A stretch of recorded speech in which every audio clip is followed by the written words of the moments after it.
A regular meeting of the City Council held in Council Chamber on Thursday, June 13th, 2019 at 7:50 p.m. for the purpose of transacting any and all business. Notice of this meeting was posted on June 11th, 2019 at 9:21 a.m.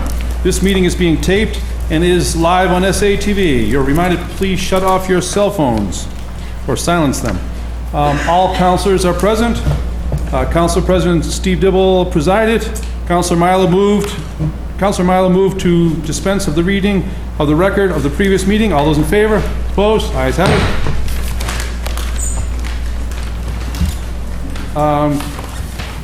Councilor Dibble requested that everyone please rise to recite the Pledge of Allegiance, led by Councilor Milo.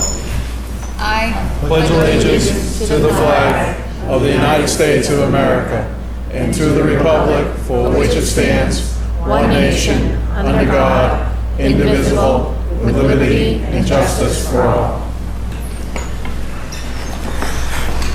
Public testimony. We have 5 people signed up to speak. We're going to limit it to 1 minute per person. Megan Ricaldi is the first. Please state your name and address for the record as you each approach the microphone. Hi, Megan Riccardi, 23 Orchard Street. I'm here to speak about the Ward 6 Precinct 2 voting location tonight. I am strongly in favor of the change. I know I've mentioned to Councillor Gerard pretty much every time I can that I don't think it's very appropriate of a voting place. When I go in to vote, which it's only a minute or two action on myself, the fumes of whether it's gas or paint or whatnot greatly affect me. So I could only imagine what it's like to be a voter in there, working there all day long. So from a health and safety perspective, it just doesn't seem adequate and appropriate. The Bates School is adequate, appropriate, handicapped accessible. So I'd like to thank the city clerk for looking into options to having a better voting location for Ward 6 Precinct 2. Thanks. Thank you. Jeff Cohen.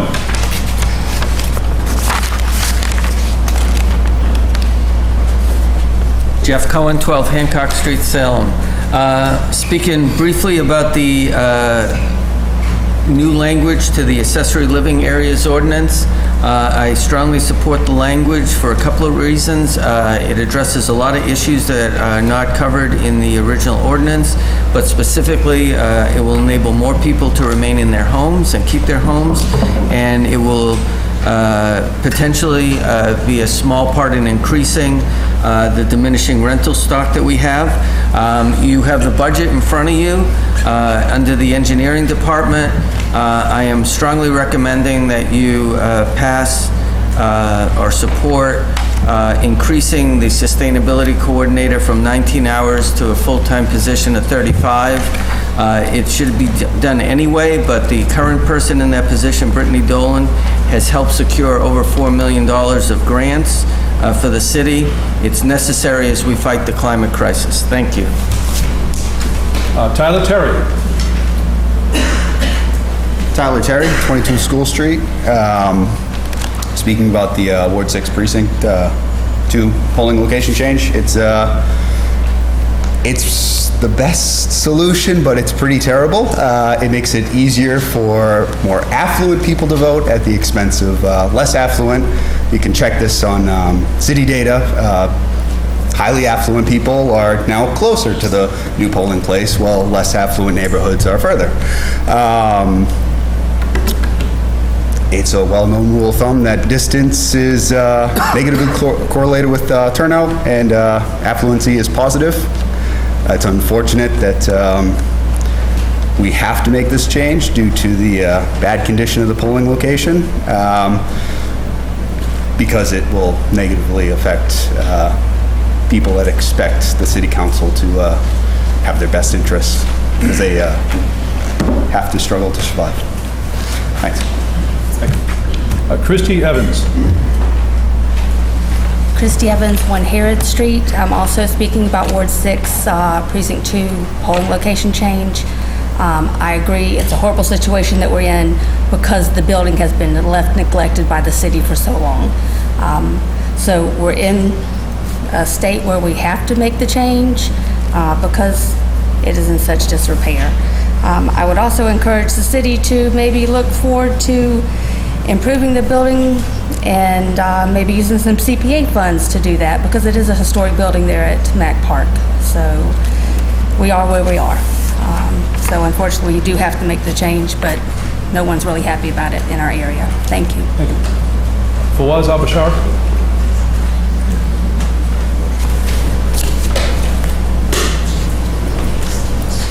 Fawaz Abu Shark for Harrison Road, and this is about the school committee budget that's in front of you. I was in the budget hearings. There was a lot of misleading information and dishonesty in presenting the budget. It is top heavy. It does not represent what the actual people or even the teachers want. And there was a lot of misleading information. And shockingly, for the first time in my history at the council, the chair wouldn't allow public speak neither, which I would have had some concerns and questions about it. I don't know why she did it. I'm not going to go into that. Doesn't really matter at this point.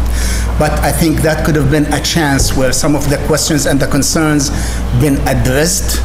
They were ignored at the school committee budget meetings. They were ignored in the public meetings. And to come to the council and to face the same thing where we're just it just shows total dishonesty in the administration, and it shows that we are not really looking. And it's shocking to me because those are the same people who were looking for people participation. They were looking for transparency. They were looking to how to put it to the public. Then they come and they block the public of even talking about the obvious. I'm really disappointed in the thing. I know you can have up and down vote on it. I hope you turn it down. Maybe they can go and come back more itemized and show things, especially when it comes to certain expenses like the disgraced superintendent money that she's going to be taking, her payoff to keep her mouth closed about what's going on in the school committee. Thank you. Closed public testimony. Hearings, none. Council Fury, then Council Flynn. Point of personal privilege, mate? Yes, please. Mr. President, thank you very much. The Salem school system, especially Salem High School, is mourning the passing of Gail Cooker, secretary for 35 years to over 18 principals. She will be dearly missed by Salem High School community. She was an angel and anchor to our high school. Her grace, charm, her wit, her laughter, her professionalism were hallmarks of service to all of us. I went to the music banquet last night at Salem High School. There was a beautiful, vivacious photo of her with flowers to show how special she was. It has been a very challenging and difficult year at Salem High School. She was reluctantly replaced and reassigned to cover the front desk by the administration. This was a very traumatic, life-changing new assignment for Gail, but she made the best of a very difficult situation. Mrs. Nabikowski, our dynamic music director I spoke to last night at the music banquet, was very saddened by the whole process to have her pass away, and the whole Salem High School community is in mourning. She was an angel to all of us who met her. She was the shadow principal over the years and made each new principal feel at home at Salem High School. I have known her for 35 years, from my school committee days to now. Each of my 5 foster children loved and respected Gail. She did not get to enjoy any well-deserved retirement. For all who knew her and were touched by her love, her warmth, her human sunshine, she will be sorely missed. She had that special grace that is class. So if I may ask for a moment of silence for Gail Cooker. Thank you for the request. Moment of silence, please.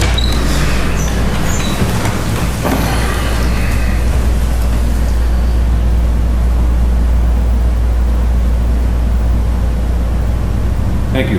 Thank you. Council Fury, thank you for that. Very good. Wonderful, dedicated servant to Salem.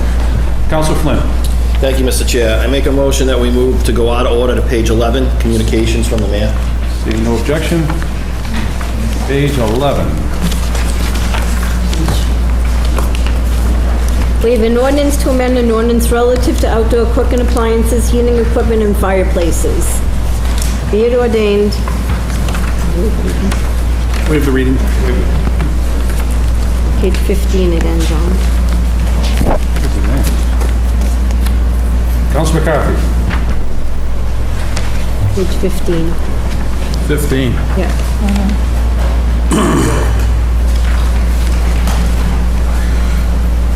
Thank you, Mr. President. Move for adoption for first passage, and then refer it to the committee as well. Under discussion? Thank you, Mr. President. I think that this is, it's an ongoing issue with, I've been asked myself, and I'm not a member of the fire community, about whether or not people can have outdoor fire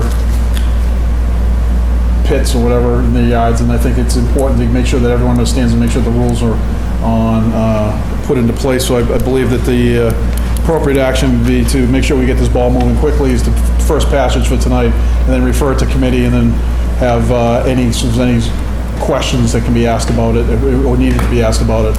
And if there aren't any, then we'll just go for second passage, and make sure that this gets on the book on a timely manner.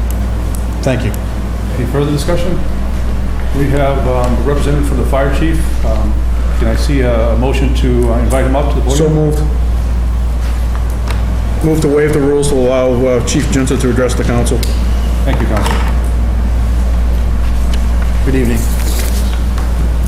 Name and address for the record. John G. Junta, 2R Liberty Hill Avenue. I put this ordinance together with the help of Beth Renard for the city solicitor and Fire Marshal Peter Shoblin. There's been a lot of questions, as Councilor McCarthy said, about fire pits and such in the city.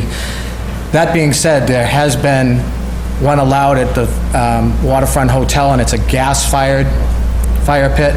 And the Derby, which is right in the square, right in Washington and Derby Street, is petitioning for them as well.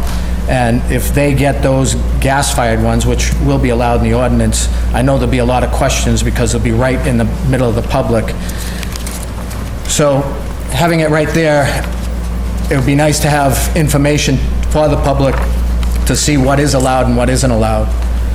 And any solid burning fire pits and chimeneas wouldn't be allowed because of the danger of fire embers blowing in the wind and catching houses on fire, and we don't want to repeat what happened a little over 100 years ago with the Great Salem Fire. So that being said, we don't want any solid fuel burning fire pits or chimeneas. And in the ordinance, we also have it that anyone that sells them puts a sign up saying they aren't allowed within the city limits. So that way people aren't buying them. We've gone to quite a few fires that people just bought the fire pit at Home Depot or wherever. So we're trying to get that from, nip that in the bud. So that's what the ordinance is about. And I'd like it to see it pass. Do you have anything to say? The only thing to add to that would be, this is residential and commercial, and we have a lot of commercial establishments throughout downtown that are trying to either have them for heaters or just for ambiance, and we have no real regulation on it, and we need to have regulation. Councilor Torrio.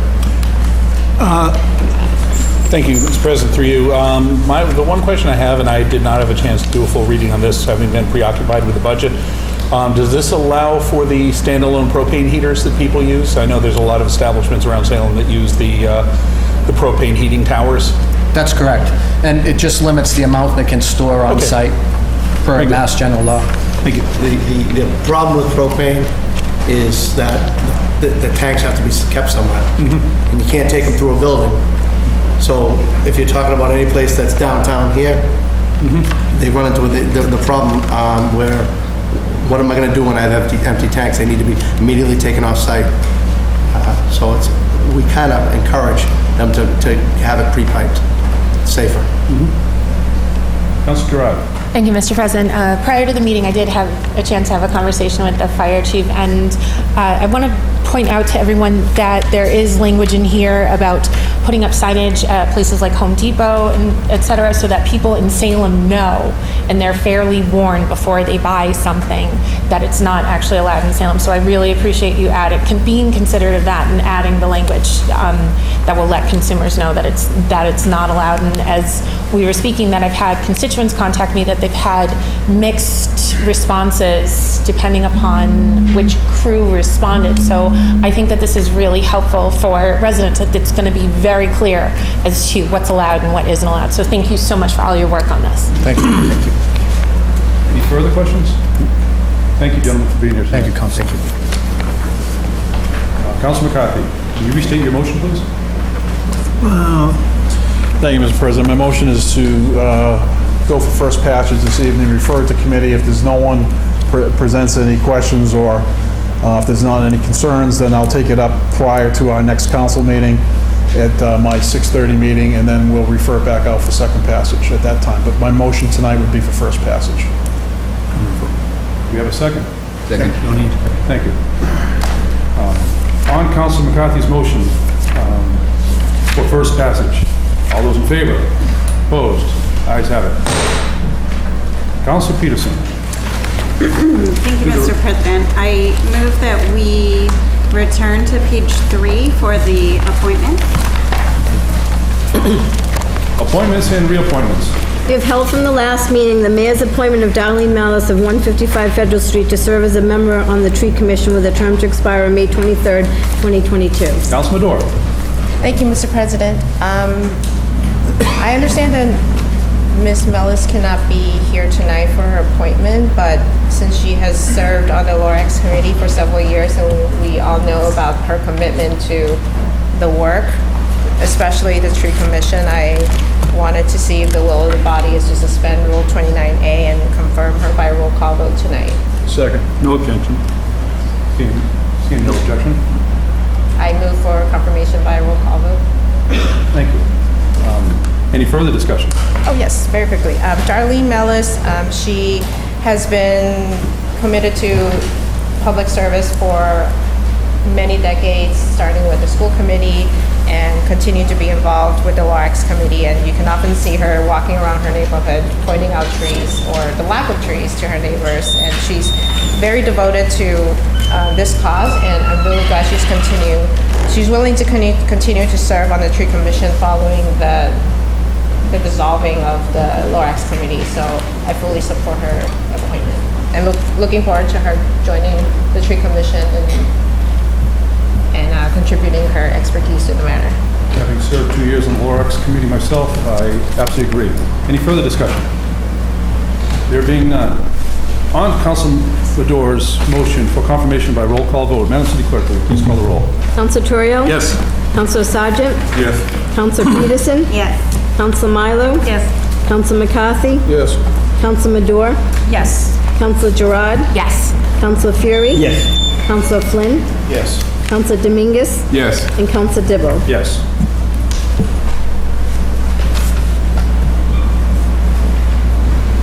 On the matter, 11 councilors present, 11 voting in the affirmative, the matter carries. Further appointments and reappointments. We have held from the last meeting the mayor's appointment of Naomi Cottrell of 55 Federal Street to serve as a member on the Tree Commission with a term to expire on May 23rd, 2022. Councilor Madore. Thank you, Mr. President. I move for confirmation by roll call vote. Under discussion?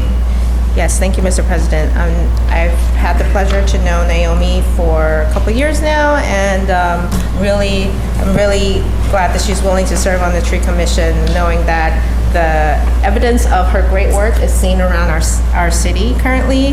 She is a landscape architect, and she has done a lot of great work in Salem and outside of Salem. If you just want to see what kind of expertise you can bring to this commission, I suggest you visit Splain Park, McGlue Park, Mary Jane Lee Park, Lafayette Park, the basketball court in the Point neighborhood, and she recently, her firm and herself also recently completed a feasibility study of Palmer Cove.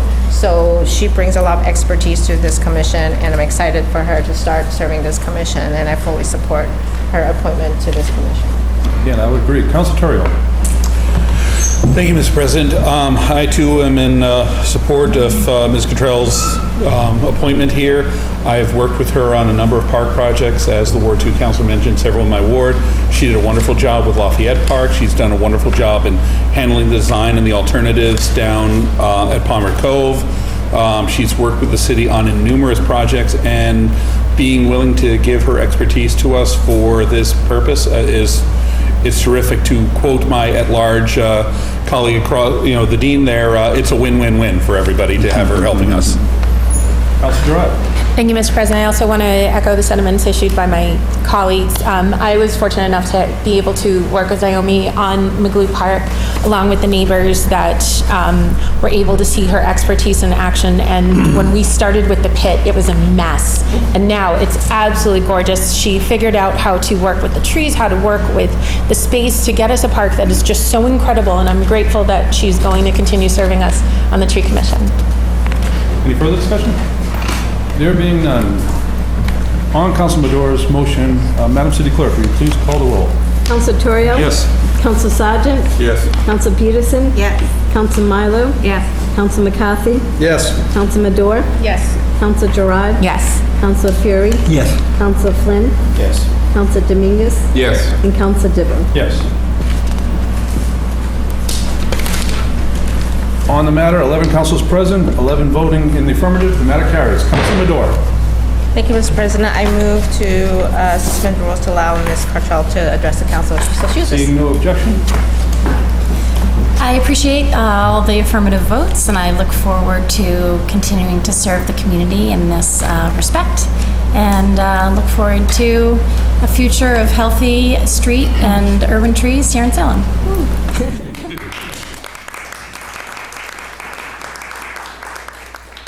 appointments and reappointments. We have a mayor's appointment of Milo Martinez of 78 Washington Square as an alternate member to the Historical Commission with a term to expire February 22nd, 2020. Council Mador. Thank you, Mr. President. I move for this to be held under the rules. Further appointments and reappointments. We have the mayor's appointment of E.J. Joyce, 10.5 Herbert Street, as a member to the Historical Commission with a term to expire March 1st, 2020. Council McCarthy. Mr. President, I move that it be held under the rules. Held under the rules. Further appointments and reappointments. We have the mayor's appointment of Sarah Moore of 34 Leach Street to serve as a member of the City of Salem Board of Health with a term to expire March 23rd, 2020. Council Terrio. Thank you, Mr. President. I'm thrilled about this one. I move to be held under the rules. Held under the rules. Further appointments and reappointments. We have the mayor's appointment of Sue Kirby, 45 St. Peter Street, to serve as a member of the City of Salem Housing Authority with a term to expire March 1st, 2020. Council Mador. Thank you, Mr. President. I move for this to be held under the rules. Held under the rules. Further appointments and reappointments. We have the mayor's reappointment of George Huxer to serve as a constable with a term to expire May 22nd, 2022. Council McCarthy. Thank you, Mr. President. I move that it be received and filed. All those in favor? Opposed? Ayes have it. Communications from the mayor. Oh, Council Peterson. Yes, thank you, Mr. President. I move that we jump to the bottom of page 25 to start going through the budget. Bottom of 25. Council Peterson. Thank you, Mr. President. I'm going to be standing up for a while.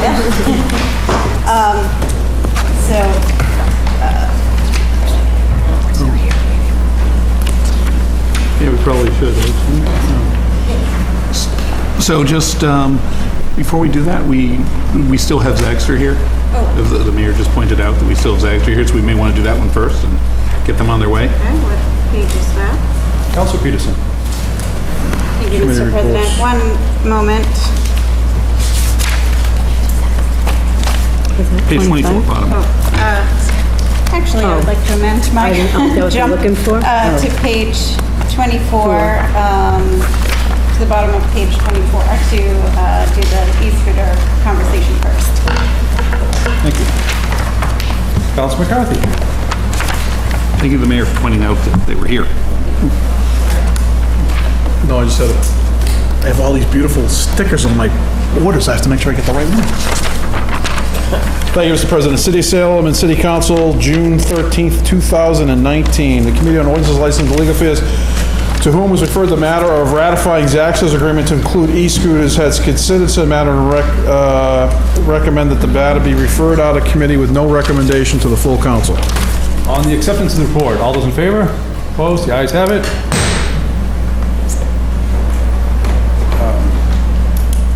Council McCarthy, on the motion, actually, no motion yet. Council McCarthy.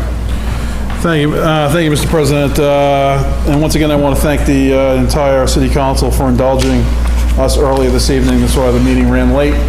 Unfortunately, sometimes it's very difficult to find the time to schedule a meeting where everyone can get there and be there, and especially around this time of the budget and all of the days that was tied up with it. But that being said, early this evening, we had Zagster in, and Zagster has approached the city on developing a pilot program for scooter usage in the city of Salem. And without getting to every detail, most of us were at the meeting earlier, but are aware of that. Basically, Zagster wants to enter into agreement to allow the rental and usage of scooters in the city of Salem. It will be at no cost to the city. The city receives 10 cents per ride. The individuals who enter into the agreement with Zagster go through a bunch of screenshots that they have to press that they've read them relative to wearing a helmet, usage, how to operate. It will be curtailed onto the agreement with their bike share program, so that the duration of this pilot program will be to the expiration of their current bike share agreement, which ends in May of 2020. So it's basically about a little more than 6 or 8 months from now, by the time they get ramped up and started. Some of the concerns that were brought up are obviously around safety and usage. Zagster, their e-scooters have geo-fencing, which allows the service operator Zagster to limit their access to certain areas of the city that is deemed unacceptable. One of the caveats in the agreement is that the chief of police is able to terminate the agreement if she deems that it's become a public safety or public nuisance, or whichever way we want to describe the program. Was brought up in committee that at the same time, the city council should also have the ability to void the agreement, which I agree with, but at the same time is, I mean, if a bunch of us end up calling the chief, and the chief is our public safety official, and if she deems it, then that's a quicker process than us doing it. But if that will is to have it in there, I agree with that the city council should have some say in it as well. Zagster has been our operator for the bike share program for a bunch of years now. In a meeting that I went in with them when they first pitched this idea to some of us, I was actually amazed that last year the number of total bike rides was in excess of over 7,000 trips that people actually took those bikes that you see in the racks. It came up in the meeting that, you know, some of these bikes have quote unquote been abandoned. The bikes do not have the ability to track them. The bikes are tracked through the app on your phone as you rent the bike. So if someone gets access to a bike off the rack without using the phone, they borrowed it or absconded with it. They have no ability to track that. So it came up on Facebook. Someone complained about it on Facebook recently, and I immediately turned around and called Dominic from the mayor's office, and he put out an email relative to how to report bikes that are not where they're supposed to be. Because Zagster wants these back. They obviously create revenue from them, they create trips from them, so they want them back. So, and I don't think it's, unfortunately, if someone did the wrong thing to put a bike in the wrong spot, Zagster doesn't know about a bike having it because they don't have, they're not battery operated, they don't have that technology on them to track them. Like I said, they're tracked through the phone. And so the scooters are tracked through GPS, so they know where they are. The scooters will be deployed first thing in the morning, every morning at 7 a.m. They'll be taken off the streets every night. They have the ability to do that. The result of the program will result in one 40-hour-a-week position, which will oversee the whole program, and then a bunch of part-time positions that will be used for people to pick these scooters up. They have a limited range, so when the battery shelf life gets under 20%, they're notified in their headquarters, wherever that will be, and then they'll go out and pick up the scooters, charge them, and redeploy them. I stress the word, it's a pilot. It's a first bite at the apple.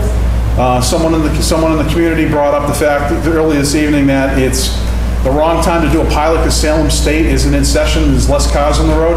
I look at that as a good thing in my opinion because we're talking about a pilot, the ability to get it out there and kick the wheels and shake it a little bit when there's not all those extra cars that are associated with Salem State. I think that's a good thing, first, especially for the first couple months.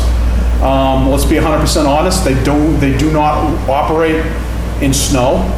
They do not operate in extreme cold temperatures, so the term of the agreement is till May.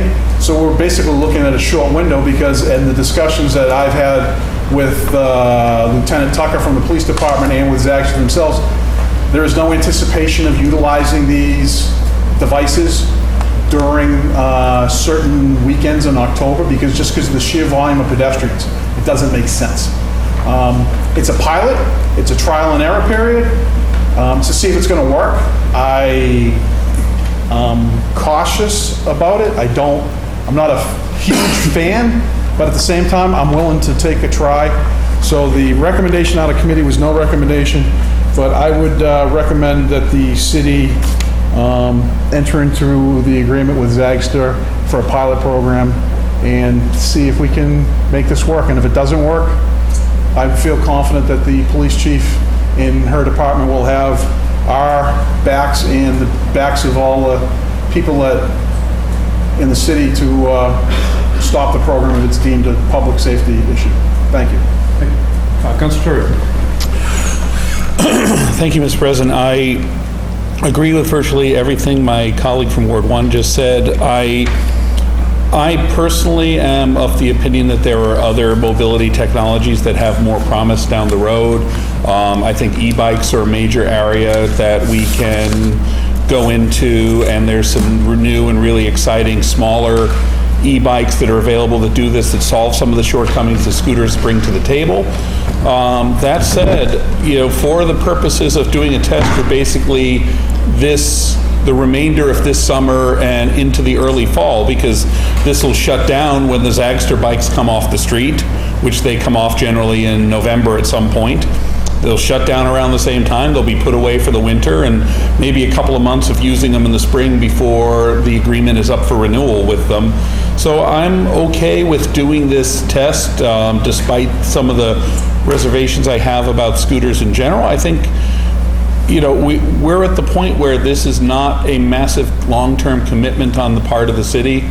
And I think trying things that make it easier for people to get around town and make it easier for potentially the people who live in Salem who would maybe use these things, the commuters, the people who would grab a scooter somewhere close to their neighborhood and use that to get the mile and a half to the train station, or the people who are downtown and need to get down to SSU, or some of those sort of things. There are things we have to work out to make this ideal. There's some discussion of the bike paths and regulations there. I'd like to see it potentially modify our bike path regulations to allow this use explicitly. But in general, we're a city that has grown, we're a city that has traffic, we're a city that has people who want to get around the city, and there's a lot of things we can do to try and make it easier for people, and this may be one that pans out for us. And like I said, I'm not a huge fan of scooters. I've seen them in use in other cities. I was in Miami last week, and they were all over down there in the downtown area where I was, and people were going everywhere on them and seemed to coexist with traffic that makes ours look gentle. But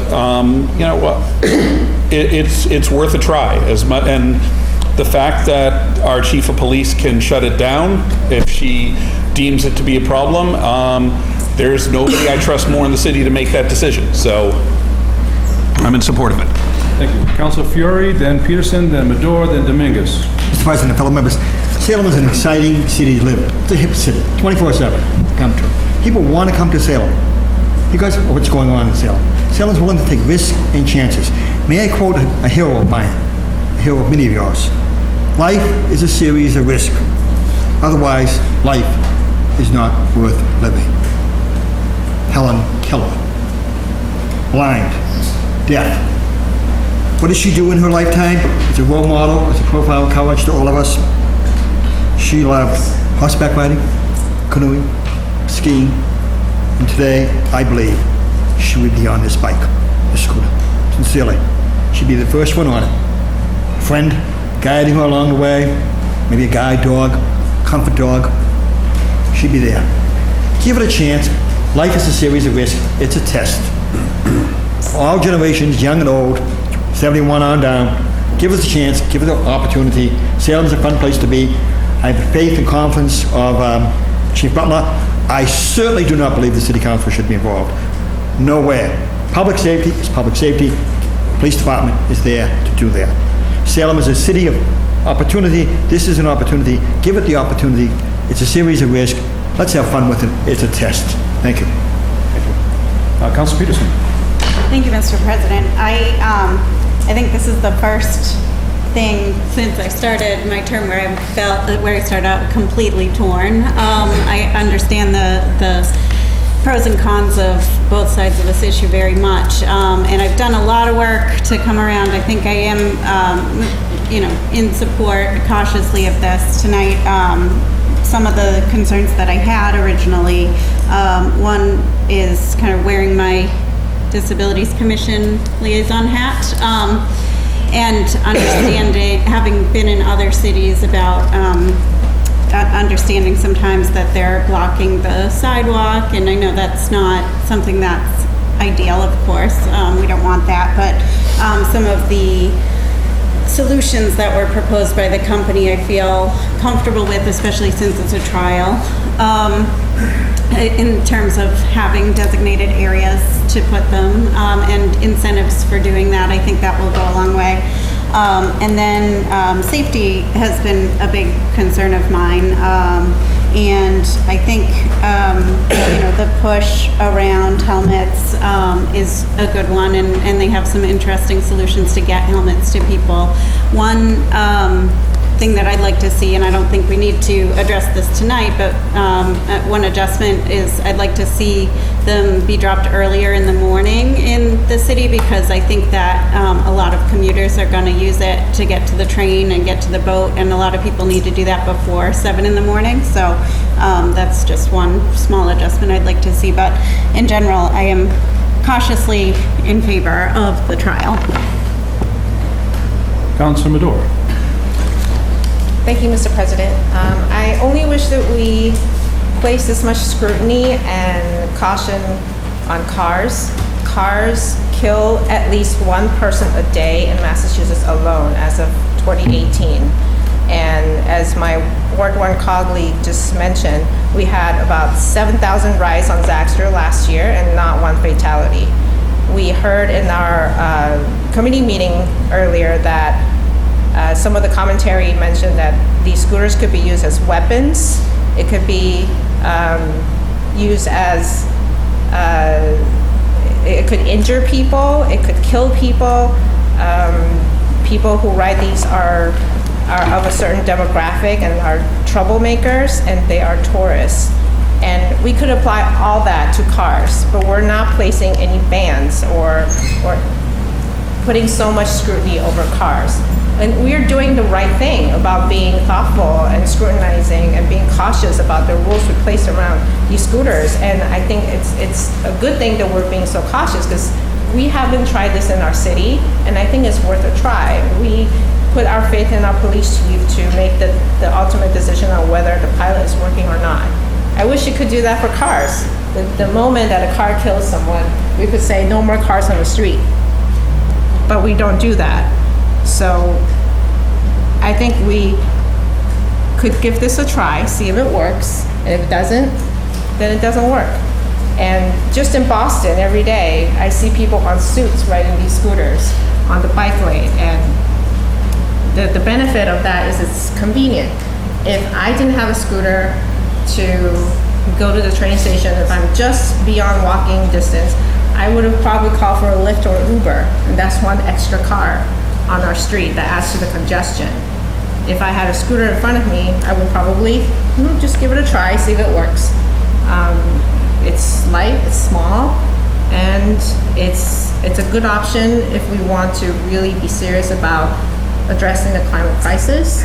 So it's really worth a try, and I think we're doing the right thing about being cautious. Councilor Dominguez. Thank you, Mr. President. I don't want to repeat most of the things that many of my colleagues already saying about the program, I think that the pilot actually meaning by itself is a pilot, it's a tryout, something that might work or might not work, depending on the outcome. My only concern is about the data, how we're going to keep clear that those results are real and the impact, maybe, or the consequence are not damaging life. We're talking about people here. We're talking about not only anything that work or not work to alleviate the traffic. We're talking about people's life, my children, your children, or public general children, and we need to make sure that we really go deeply and try to make the right decision on something that we're going to try. We're not trying on, in this case, we are not trying with any material thing. We're trying with the life of human beings that can be damaged.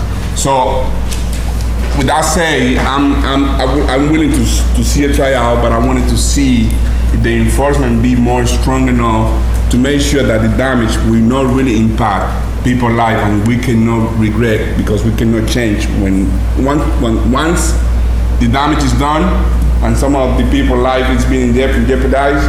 We cannot bring it back and say, hey, we made a mistake, let's change this. So we need to make sure that we really have the right the right tools to make sure that the impact will not really impact people's life. Thanks. Councilor. Thank you, Mr. President. Through you, I'll add on what my at-large colleague just said. I'd like to ask if I know we still have the traffic director and the mayor and all here. Well, she's stuck with us all throughout because it's budget time. But I think it would be important, should we go ahead with this, that everybody in question, the chief of police, the mayor, and the city council should get the reports distributed regularly, like even every couple of weeks, as to who is using it. We don't need the names and addresses, obviously, but we would like to know things like who's a Salem residents versus non-residents, age, because I believe you're capturing that by verifying the age of a user. So the ages of people, the upper, the lower, the average, how far the trips are, what areas are going, how many people are trying to go into geofenced areas. This is, as the at-large council said, there's a lot of data here that's going to be captured, and the more of it that is shared with the rest of this body and with all the relevant people, the better information we will have in making determination going forward. Because when it comes time next year, assuming that we're all still working together next year at contract renewal time, this may be something we don't want to push forward, or this may be something we want to expand. So I think that having that information is really an important thing. And I'd like you guys committing to sharing that all with us. Any further discussion? Council Sergeant. Thank you, Mr. President. I'm a little cautious about this, and I don't think I'm going to support it. But I believe you learn your lessons different ways, and one of them is by the experience of others. And I've read a lot of articles that show that some larger cities around the country are rethinking having put these out there on the street because of safety concerns. One article in particular I read said something to the effect that a new study finds that thousands of scooter riders wind up in the ER. And that's one thing if it's a scooter rider, and of course you don't want to see them get hurt, but they make a conscious effort to rent and ride the scooter. Finds out that many, if not most, were not wearing helmets, and that's another issue. But the pedestrian doesn't make the decision, and in such a walking city, having seen what's happened in other cities, I'm a little bit worried about our pedestrians, especially the elderly and the young, with all our old paths and corners and little roundabouts we have now and things like that. So I just have my worries about that. And with the crash with the pedestrian, of course, the scooter wins. And then with the crash with the car's going to win. But either way, there's injuries. And a 15-mile-an-hour speed limit doesn't seem that fast as far as driving your car. But you're a little protected if you're going 15 miles an hour in your car.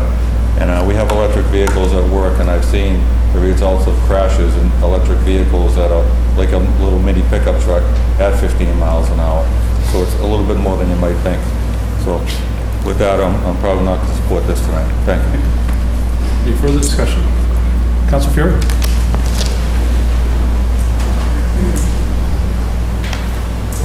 Councilor Gibbon, please. Thank you, Mr. President. We heard a lot of testimony here tonight. My question is, are we acting fast on this? I know we had a couple of meetings. They were private meetings that the public was not invited to. So the first opportunity for the public to weigh in on this was tonight. We heard some pretty good testimony through our chairpersons. The Ward 1 councilors chaired a nice meeting earlier tonight. Tonight I received the contract, if you would, and I haven't had a chance to read it to see if there are things included that we've been talking about at the meeting earlier tonight and the meeting here tonight. Things like weekends in October are not allowed, or usage during the winter is not allowed. I don't know what the time period is or the stipulations in the contract are. I'm wondering if we're moving too fast on this. Questions on safety were tremendous at the committee meeting earlier tonight, and they still have not really been answered. The liability. Helmets are not required in Massachusetts, so potentially, and they're not rented with these scooters. Users can potentially go to several locations and borrow them or buy them, but those haven't been hammered out so well. But I think the largest point is that somebody renting one of these scooters that can go 15 miles an hour, they're powered by electricity, so they are motorized. 15 miles an hour is fairly fast on a scooter. I don't see anybody renting a scooter but getting a helmet first, or coming to visit Salem, being a tourist, and coming here, bringing a helmet with them. I just don't see it happening. So I don't see a lot of these scooters, as per the testimony that we heard today, that hardly any, if any, of the riders wear helmets. That's a big liability. Another liability is, we've talked about liability being transferred to the Zagster program, and they're handling all the liability. Well, I don't think that's quite true, because cars have liability. We drive along, we hit potholes, and we get a lot of claims here before the city council on damage to vehicles and other types of damage. These wheels are pretty small, they're very hard, and when they hit a cobblestone or hit a pothole, they're not going to be all that forgiving. They're going to jog. And we heard testimony tonight about the 90-degree angle of the steering apparatus and how the vehicle might go this way, but your body's still going to go that way. And we might see some injuries. The Ward 6 councilor mentioned at an earlier meeting a couple weeks ago about how she saw in Washington, D.C. or Baltimore, I forget which of the two she said. Washington, D.C. Washington, thank you. D.C., that the scooters, she didn't see any riding on the street, but they were all on the sidewalk. Potential conflicts with pedestrians coming in and out of stores, and the scooters laying on the sidewalk, so tripping hazard. Come out, you're not necessarily looking down when you come out with a bag of groceries or a couple of items from a store. Not too many people shopping for groceries in Salem, but other things that you might be carrying. You're not really looking down, and you might be tripping on these scooters laying on the sidewalk. So that's a concern that I have that should be addressed, and it wasn't earlier tonight at tonight's committee meeting by the Zagster owners, or the Zagster representative. Riding the motorized vehicles on the bike path is not allowed in Salem, but they're electric. It might be a safer place to put them. Should we think about that? We should have a discussion about that. Coming from Salem State University, Ward 7, coming to downtown, coming on busy Loring Avenue, busy Lafayette Street, very busy Canal Street, without any, well, it might be better to have it allowed on the bike path. I'm not sure, but we should at least have a discussion about it. So it's coming to us fast before the city council. We got a committee meeting on tonight, and we're supposed to vote on it tonight. And there's a lot of things that are not answered yet. We talked briefly about the fencing or the no-go zones where the GPS in these devices will shut off, and then it will still roll along. So you could, instead of the wheels locking, you could still use this as a scooter and push along and go down the steps at Old Town Hall or on the tracks at the train station or down the gangway at the Salem Ferry, or who knows where else some creative people might want to ride these things. So the contract is an issue. So just having handed out the agreement here tonight and hearing a lot of testimony, which Mr. Kennedy from Derby Street rattled off a lot of research that he has done, and he was against this and cited 45% of the accidents or the injuries are head injuries.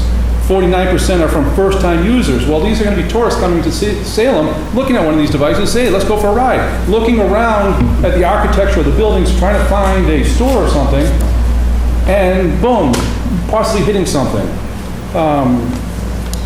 I like the idea that the mayor's putting forward here, getting more cars off the road, but I think we're acting pretty fast. I'd like to see this sent back to committee and hammer out some of these details, get the contract in line with what our goals are, have a discussion whether we want to change the ordinance to allow these things to go on the bike path.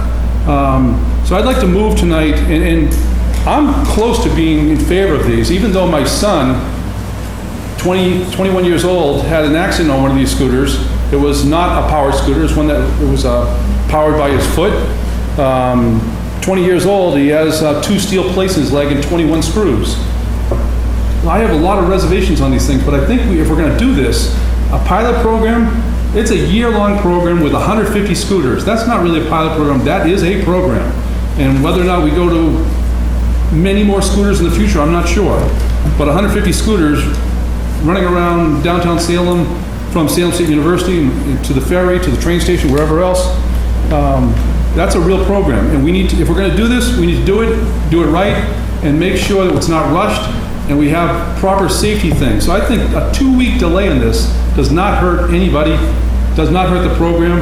We put it back into committee, and we actually have a chance to read the agreement, which was just handed to us tonight. I haven't read it. I'd be amazed if anybody else any of the other councilors have had a chance to read it as well. But so my motion on the floor is to put this back in committee, have a committee meeting on it, and get it back to us in 2 weeks or at our next meeting, and take some action on it then. So that's my motion. Second.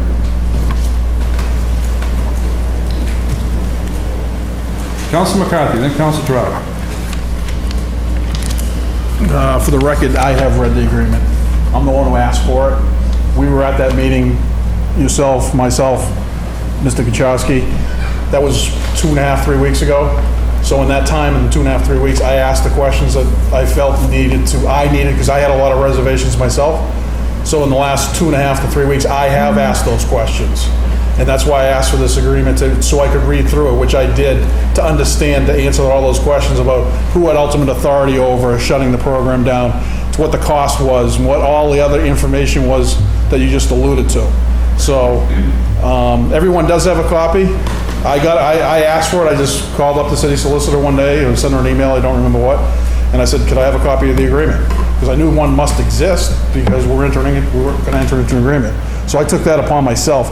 In hindsight, I probably should have then earlier forwarded it to the city clerk so she could pass it out to everyone else, but I just assumed everyone like myself, if they had a real concern about the agreement, would have asked.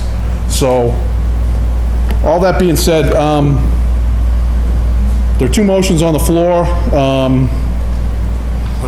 I don't know, in the representative from Zags was here, because earlier tonight we also heard about the testimony from how it's going to basically, on top of the program itself, they're going to need to hire and come up with support staff. Meaning they're going to have to find a site, wherever that's going to be, where they have to charge these things. They're going to have to, I'm assuming they have some of their own vehicles. They have the vehicles to pick these things up, but they're going to need someone who is going to be hired as a 40-hour-a-week coordinator for the program, and at least a dozen part-time, I'm assuming young people, that are out there looking for jobs right now, that are going to be employed to pick these things up, whether they're out at 6:30 in the morning or 7 o'clock, and at the end of the night, because someone had a concern about what hour of night, because that was one of my concerns, and it was brought up by somebody in the public, was drunk scootering. I'm like, if we're going to have these things all over downtown, and people are going to be coming out of the bar at 12:30, 1 o'clock in the morning and hopping on one of these things, because I asked the question, is it associated with their license? Because if I was to go out and rent a boat, and I was to get pulled over in a boat and was found to be intoxicated, then that would go against my driver's license. So that was one of my questions that was posed in that question. But they do come off at night, they're shut down. I want to say it was 10 o'clock, wasn't it? by memory? 9, thank you, 9 PM. So those are some of the questions that were raised. Those are some of the questions that are in there. I don't know if waiting 2 weeks is going to affect their ability to roll this program out because, as was stated earlier, it's a trial. I think it's important, if you're going to do a trial, you want to get a representation of the different times of the year. Someone brought up the fact that the college isn't in session. I think that's a good thing. It's less traffic and able to roll it out to get a feel for it. And then the college comes back in session, and then we talk about the month of October. I think October, the discussions that I've had are going to be limited, obviously not on the weekends and limited to probably the earlier part of the week, still allowing the commuters that want to utilize it or whoever else wants to utilize it during the early part of the week when it isn't as busy. But then once you get through October, there's a short window in November and in December and January, most of February are probably out. And so then you're looking at rolling it out back in March, maybe early April, depending upon how the weather breaks. So I don't know, I would, at this point, I would have to ask if whether waiting 2 weeks is going to be detrimental to their ability to roll the program out and if it will affect their desire to enter into this agreement. Because this, as was shown on the slides that were presented earlier, this isn't something that's been held in a vacuum. They've been having these meetings for the last 3.5, 4 months. So it isn't like, so I will yield the floor, but I guess the final question before we take a vote on which way we want to go with this thing is to find out if waiting 2 weeks is actually going to be very detrimental to their ability to roll out the program. Well, let's ask. So moved. Okay. Mayor? Yeah, Sue, I just want to be clear, a couple clarifications. We filed this in May, and in May, we included with the cover letter a copy of the agreement. So the council's had the full package. Since then, we certainly wanted to provide all the information. We set up individual meetings and 2x2 meetings to try and provide information and show, I'm pointing to the scooter that's not here. It was just here. And show people the scooter and get information out. We know that folks would have reservations. It's something new. It's something different. We are hopeful to get this going. We want a real trial period. By starting now, we're 4 weeks away, so that gives us around the middle of July when we'll be able to start.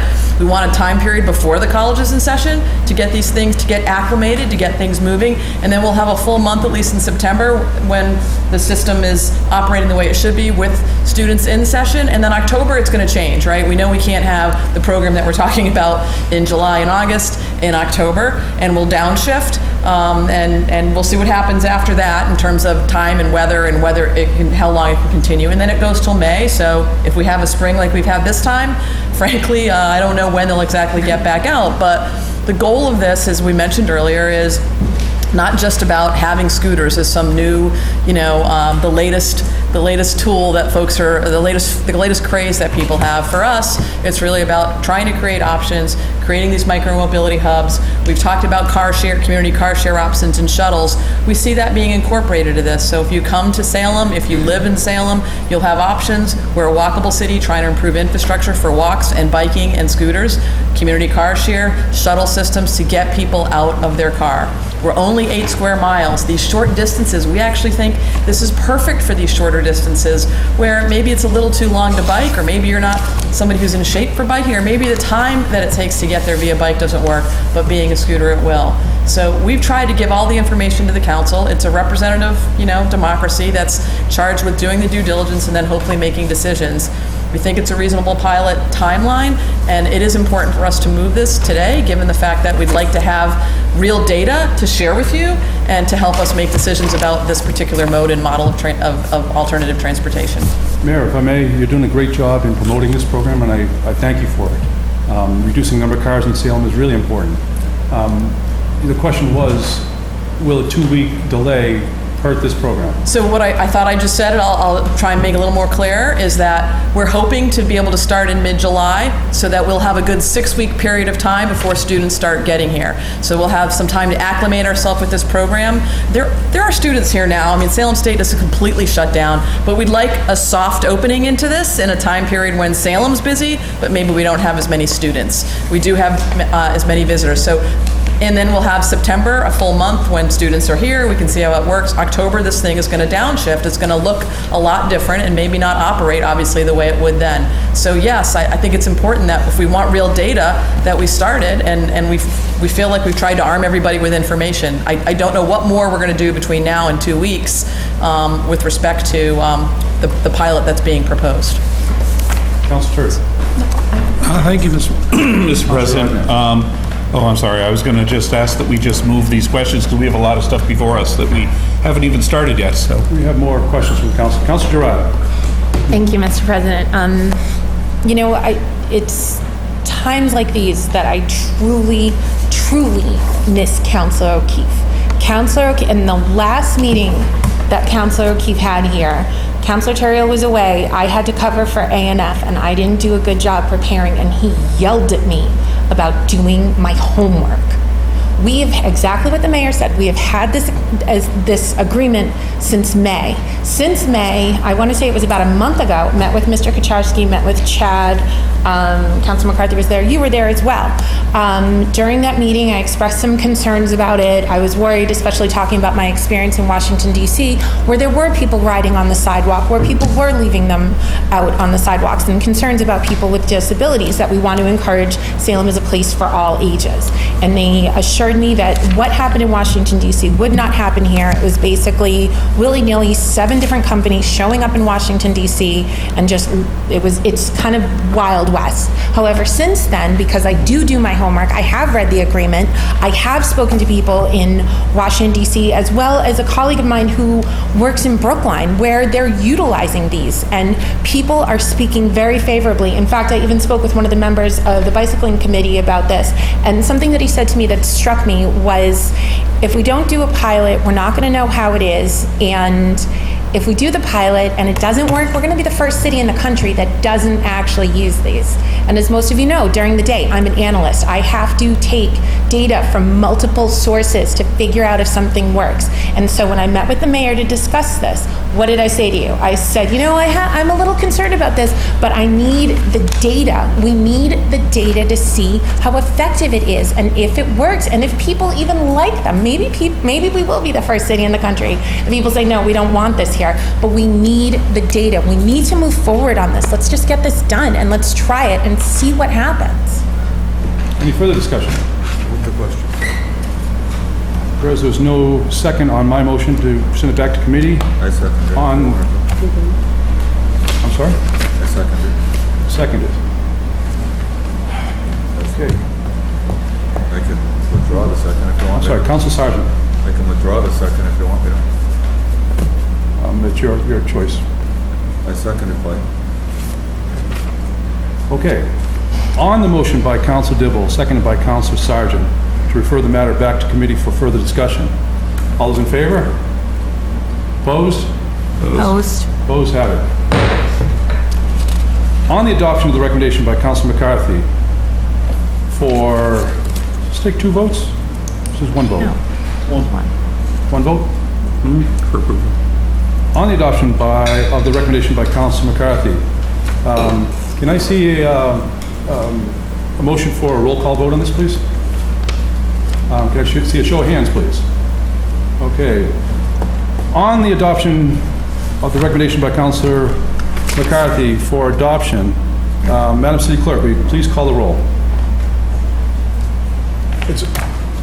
Councilor McCarthy. Thank you, Mr. President. Just for clarification, the motion was to amend the ZAG store agreement to include the creation of the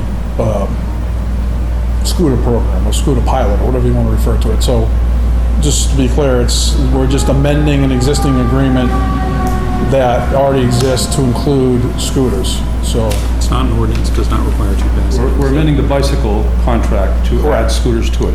Correct. Understood. Thank you. Good clarification. Madam City Clerk, please call the roll. Council Torrio? Yes. Council Sargent? No. Council Peterson? Yes. Council Council McCarthy? yes.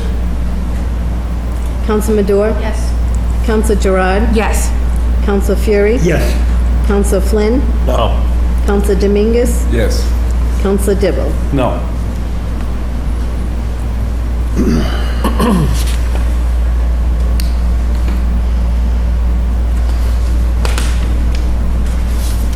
the motion to add the Zags scooter program to the bicycle rental program, 10 councilors present, 1 has recused herself, Councilor Milo for the record. 7 councilors voting in the affirmative, 3 in the negative, the matter carries.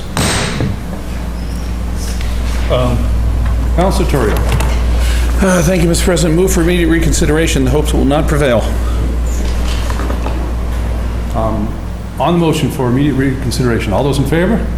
Opposed? Opposed. It is opposed. What's the will of the body? Where do we go now? You want to continue through committee report? Councilor Peterson. Covers it. Thank you, Mr. President. We can keep going, I think. Committee reports. The next, you can. Or do committee reports? I don't, whatever the will is, it doesn't matter to me. Yeah, start with page 25. It flows right into the. Always again. Yeah. Let's say we go in order. Page 6. 25. No. Can we take up the? Where is that? Jane's? Where is she in here? CDBG. CBG. What page is that? What page would you like to go to, Councilor McCarthy? Jane, you happen to know what page it's on? Communications from there. Okay. Communications from the mayor. Page 9. Oh, so it's before the, middle. okay. Page 9. Middle. Thank you, 9 in the middle. Mr. President, I move that we take out of order and go to page 9, the community, Okay, no objection. thank you. Communications from the mayor. We have an order that the city council hereby approves the submittal of the city of Salem's application for federal assistance to the United States Department of Housing and Urban Development for community development block grant funds for the period of July 1st, 2019 through June 30th, 2020, in the amount determined by HUD's formula entitlement allocation identified as $1,065,891. Councilor Peterson. Thank you, Mr. President. I move for adoption. Under discussion?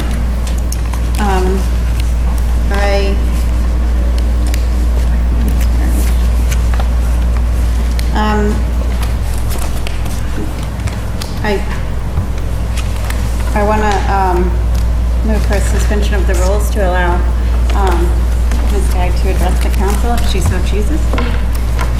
Councilor?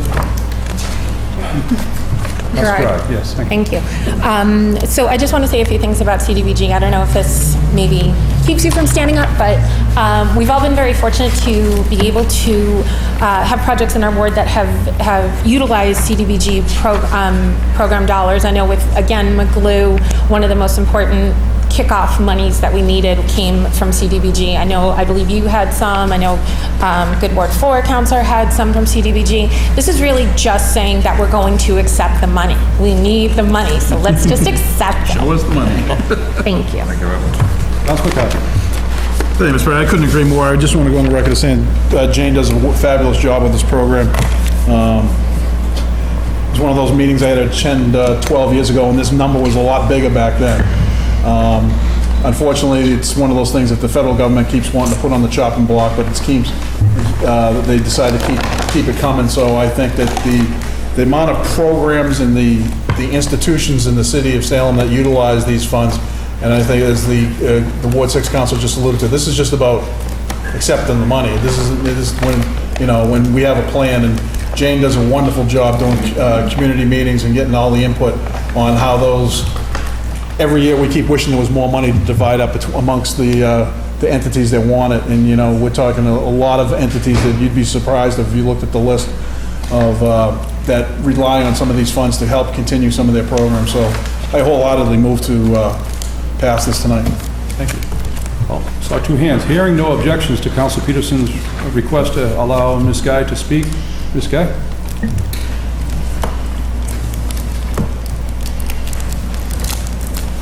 Thank you very much. So what's requested is the authorization for us to submit the application. It's a technical step that we have to take. Right now, we're in the middle of the 30-day comment period. You have a copy of the action plan on your desks. And we're having a public hearing next Thursday. So the public is still having an opportunity to speak on that, and we can tweak the plan if need be. Happy to meet with any counselors separately or however you'd like to discuss further. But we're just looking for the vote so that we can ultimately have the mayor sign the application, send it in with the finalized plan, and apply for our funding. Any further discussion? Questions? Thank you, Ms. Guy. Back to Council Peterson. Thank you, and once again, I move for adoption. Move for adoption. Okay. On Council Peterson's motion for adoption, all those in favor? Opposed? The ayes have it. What is the will of the body now? Where would you like to go? Want to take it in order? Council Peterson. Thank you, Mr. President. Can we please move to page 25, the bottom of page 25? Page 25. Bottom, or do you want to do the beginning and do his... Committee reports. Or sorry, the top of page 25. Top, the first one on page 25. Committee reports. Council McCarthy.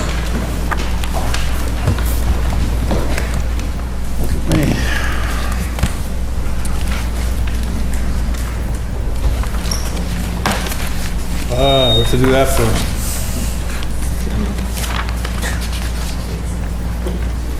There we go. Thank you, Mr. President. Sorry, I have a bunch of them with stickers all over. On the way we were bouncing around. No, I know. Which one's first? Water or sewer? Water. Water. City of Salem, City Council, June 13, 2019. The Committee on Ordinances and License and Legal Affairs, to whom we referred the matter of setting water rates for fiscal 2020, has considered the matter and recommend approval. On the acceptance of the report, all those in favor? Opposed? The ayes have it. On the adoption of the recommendation, Council McCarthy, under discussion. Thank you, Mr. President. Briefly, the committee met on both this matter and the sewer matter earlier this evening, and the water and sewer budgets were brought up during the budget process from the Finance Committee. I attended a bunch of those meetings. This one happened to be one of the ones I attended. And it's just relative to all the work for the infrastructure that we want to do is reflected upon a modest increase in both these rates. Combined, the average household will go up, when you add both of them together, 3.8%, which, like on the water rates, like 20 cents for every 100 cubic feet. So the committee's recommendation to the full council would be for approval. And just for clarification, we have to amend the ordinance in order to set the rate. The rate can't be set during the budget. It has to be, it's by the rate, water rate, and the sewer rate set by ordinance. So that's why we have to take a separate vote prior to us adopting the budget. Any further discussion? There being none. On the adoption of the recommendation by Council McCarthy, all those in favor? First passage. For first passage. Thank you, Madam City Clerk. All those in favor? Opposed? The ayes have it. Further committee reports. Council McCarthy. Thank you, Mr. President. City of Salem, City Council, June 13, 2019. The Committee on Ordinance, License, and Legal Affairs, to whom was referred the matter of sewer rates for fiscal 2020, has considered said matter and recommend approval. On the acceptance of the report, all those in favor? Opposed? The ayes have it. On the adoption of the recommendation, under discussion, Council McCarthy. Just what I said, it's the mirror of the water rate. The overall increase is approximately, per average household, is 3.8%, and which amounts to, I want to say it was $40 a year total combined for an average household to the city of Salem. So that's, which is 3.8%. So all these discussions came up during the budget process relative to the projects and whatnot and the repair of infrastructure that was intended to be done. So this modest increase helps offset those projects. Thank you. Thank you. Any further discussion? There being none. On the adoption of the recommendation by Council McCarthy, all those opposed for first passage? All those opposed? Oh, excuse me, all those in favor? Those opposed? The ayes have it. Apologize for that. Where would you like to go now? Council Peterson. Thank you, Mr. President. City of Salem and City Council, June 13th, 2019. The Committee on Administration and Finance co-posted with the Committee of the Whole, to whom was referred the matter of bond order fiscal year 2020 Water Sewer Enterprise Fund Capital Improvement Program for $1,800,000, has considered the matter and would recommend adoption for first passage by roll call vote. On the acceptance of the report, all those in favor? Opposed? The ayes have it. On the adoption of the recommendation by Council Peterson, under discussion. We took this up in our committee and would recommend passage. Any further discussion? There being none. On the adoption of the recommendation for first passage, all those in favor? No, By roll call vote. I'm not sorry. first passage. By roll call vote. Madam City Clerk, will you please call the roll? Counsel Torrio? Yes. Counsel Sargent? Yes. Counsel Peterson? Yes. Counsel Milo? Yes. Counsel McCarthy? Yes. Counsel Madore? Yes. Counsel Gerard? Yes. Counsel Fury? Yes. Counsel Flynn? Yes. Counsel Dominguez? Yes. And Counsel Dibble. Yes. On the matter, 11 councilors present, 11 voting in the affirmative, the matter carries. Further committee reports. Council Peterson.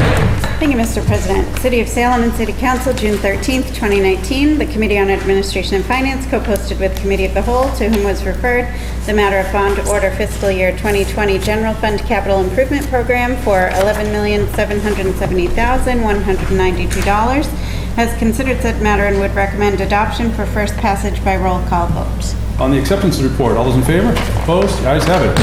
On the adoption of the recommendation, under discussion? We spoke about all of the things that the city is going to be bonding for over the course of our budget hearings, and we would recommend that we adopt this. Any further discussion? There being none. On the adoption of the recommendation, Madam City Clerk, will you please call the roll? Counsel Torrio? Yes. Counsel Sargent? Yes. Counsel Peterson? Yes. Counsel Milo? Yes. Counsel McCarthy? Yes. Counsel Madore? Yes.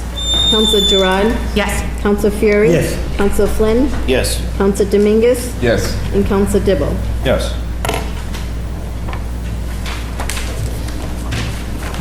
On the matter, 11 councilors present, 11 voting in the affirmative, the matter carries. Further committee reports. Council Peterson. Thank you, Mr. President. City of Salem and City Council, June 13th, 2019. The Committee on Administration and Finance co-posted with the Committee of the Whole, to whom was referred the matter of fiscal year 2020 proposed 5-year capital plan, 2020 to 2024, has considered said matter and would recommend adoption. Adoption, thank you. On the acceptance of the report, all those in favor? Opposed? Ayes have it. On the adoption of the recommendation, under discussion. Similarly, we spoke to every department head in the city and heard about all of their shorter-term plans for the coming year and then their longer-term plans as well. And it was really encouraging to hear all the good work that's going into the city, and I recommend adoption. Thank you. Any further discussion? Council Torrio. Thank you, Mr. President. Just as we kind of launch into this and so go through this and we go into the full budget, I would like to recognize the work that Councilor Peterson did in her first time chairing administration and finance. She did a wonderful job, dug in with a lot of questions on issues. I think she handled us, the city councilors, well. She ran the meetings well, and it's a daunting experience your first time, especially going through the budget. I've done chaired A&F 3 times now, and it's not an easy task to do, and I think she did a fantastic job. Very well said. I knew she could do the job. That's why I appointed her to that position. So, Councilor McCarthy.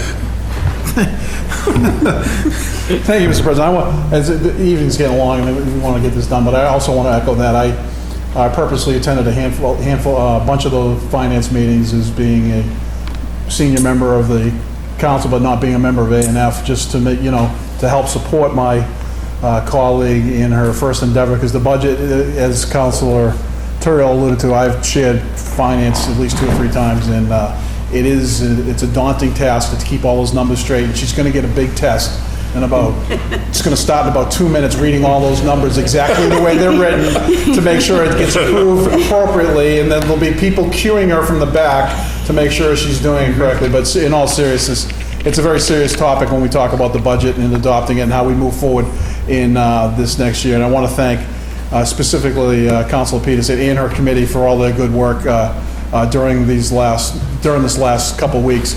In all the department heads and the mayor and everyone else who came in, because it's important work, to keep the city moving forward. And I think that they asked a lot of the right questions and got all the right people in here to present themselves, and I think it was well done. Well said. Councilor Gerard. Thank you, Mr. President. I also want to echo my colleagues' sentiments. And I just want to add that also I feel like I'm the only other chair of A&F that hasn't said something yet. So, but also not just that, but I did want to say that you did a phenomenal job as the chair. You kept us moving. You kept the questions interesting. I mean, the budget is a really exciting process. If you want to understand a city, read the budget. It was a few years ago that it was Renus Ostuk that had said to me, you know, the budget is Salem's story. It's where we've been, where we are, and where we're going.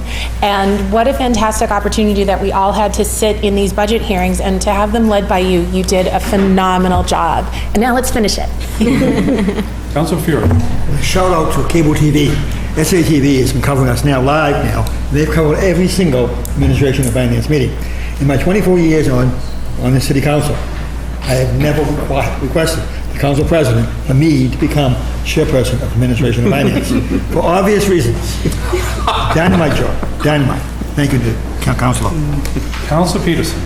Thank you, Mr. President. I want to thank everyone for their very kind words. I'm a little overwhelmed, and sets a high bar for me to continue through and present it tonight. But I really appreciate that, and I really appreciate the committee's hard work in bearing with us through some long nights, and the department heads and the mayor and the greater committee as well. Thank you. Thank you. Any further discussion? There being none. On the adoption of the recommendation by Councilor Peterson, all those in favor? Opposed? Ayes have it.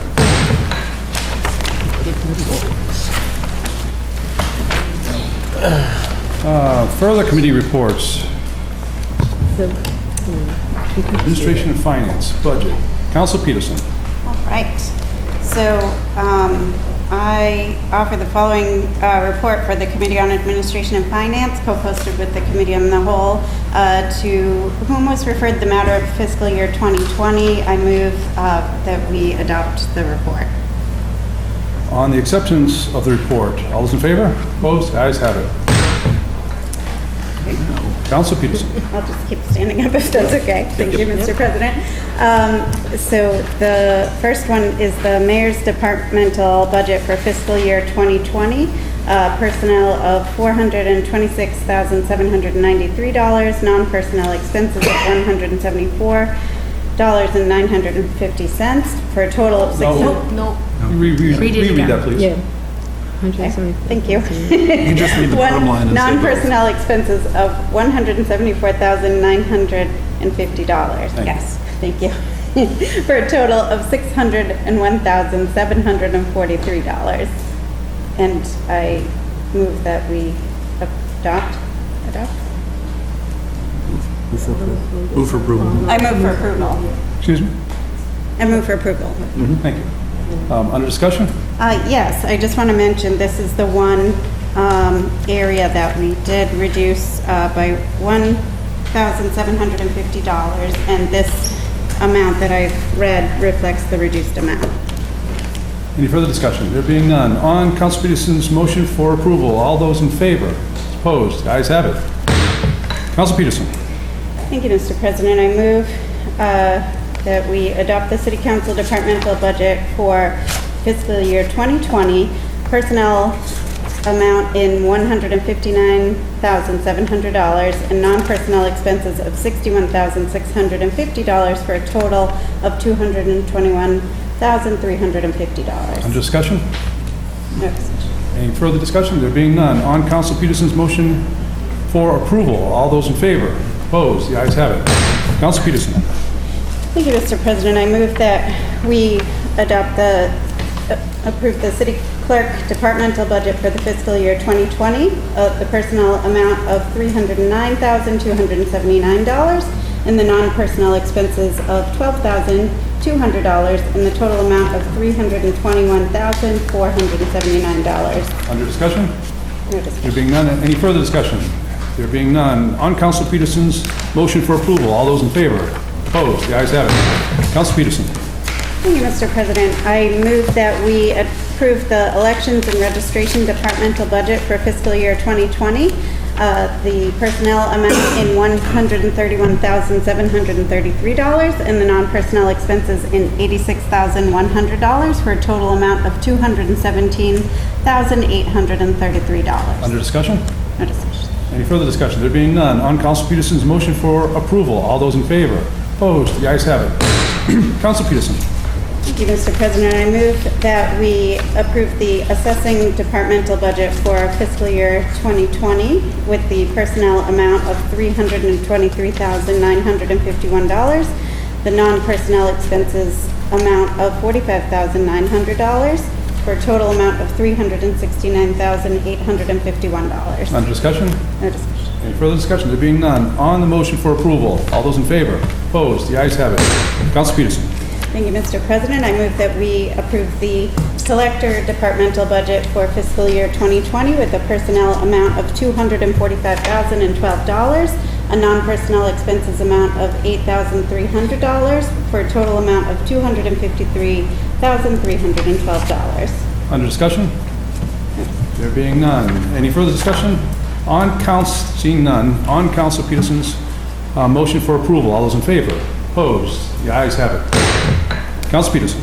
Thank you, Mr. President. I move that we approve the Informational Technology Services, ITS, departmental budget for fiscal year 2020 with the personnel amount of $885,412, non-personnel expenses of $20,500, for a total amount of $905,912 with a fixed costs additional amount of $971,473 for a grand total of $1,877,385. Under discussion? No discussion. Any further discussion? There being none, on Council Peterson's motion for approval, all those in favor?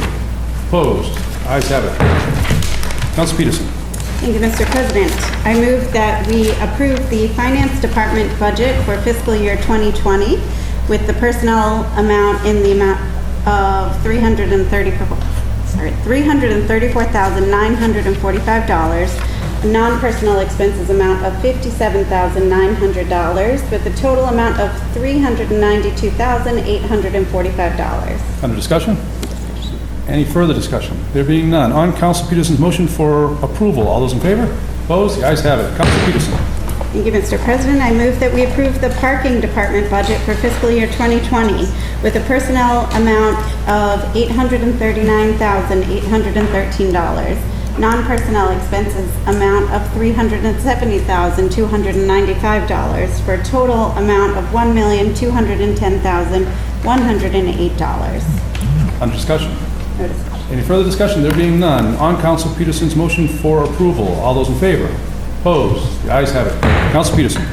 Thank you, Mr. President. I move that we approve the Purchasing Departmental budget for fiscal year 2020 with a personnel amount of $165,666, non-personnel expenses amount of $22,400, for a total amount of $188,066, with an additional fixed costs amount of $73,076, for a grand total of $261,142. Under discussion? No discussion. Any further discussion? There being none, on Council Peterson's motion for approval, all those in favor?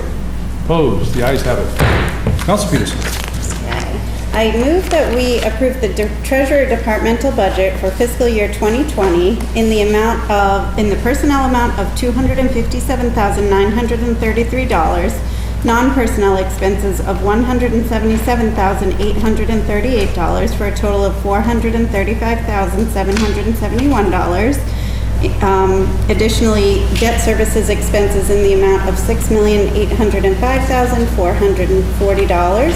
Short-term debt amount of $612,364. North Shore Regional Vote amount of $2,288,533.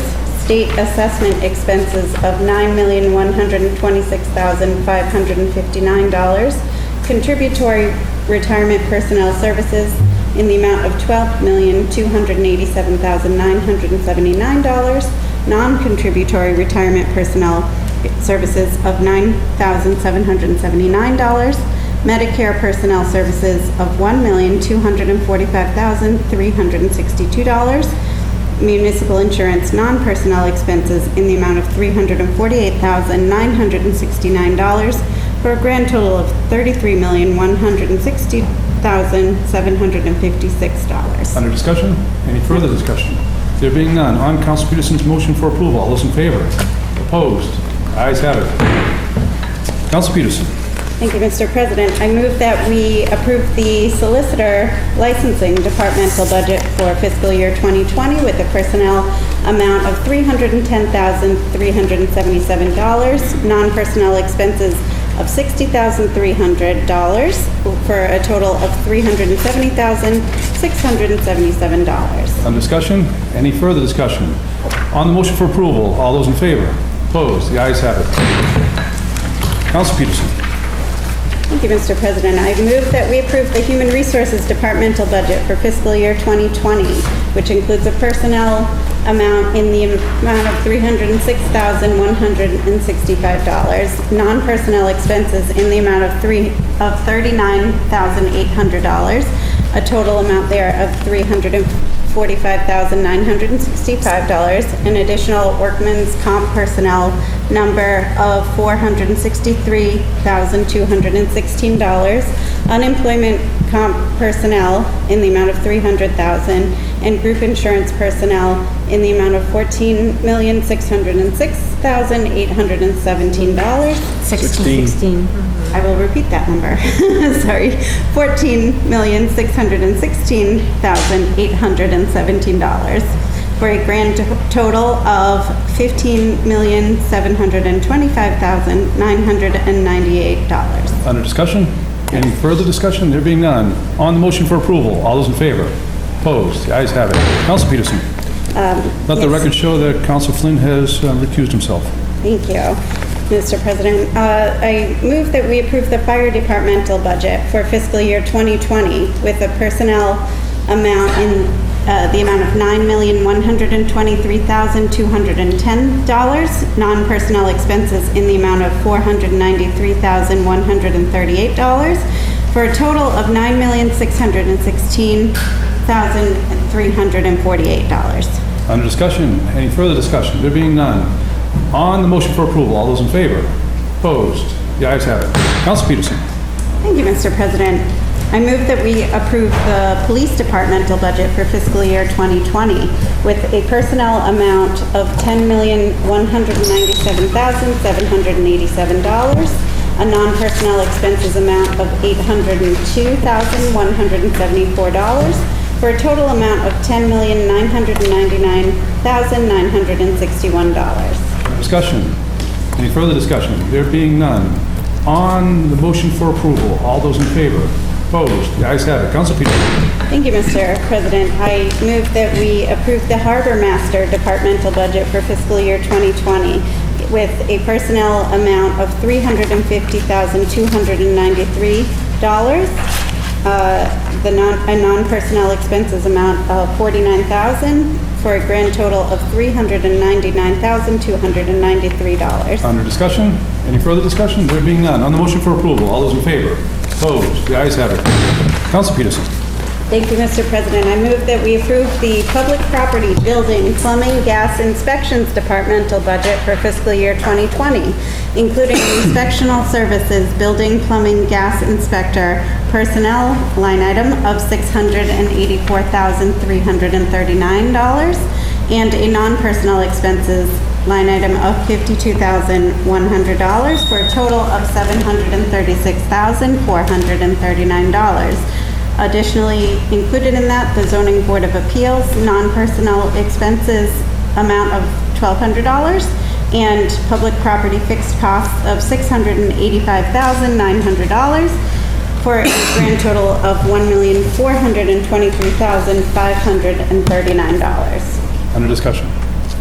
Any further discussion? There being none, on the motion for approval, all those in favor? Opposed? Ayes have it. Council Peterson. Thank you, Mr. President. I move that we approve the Health Departmental budget for fiscal year 2020 with a personnel expenses amount of $485,397, a non-personnel expenses amount of $62,476 for a grand total of $547,300. $2,873. Under discussion. Any further discussion? On the motion for approval, all those in favor? Opposed? Ayes have it.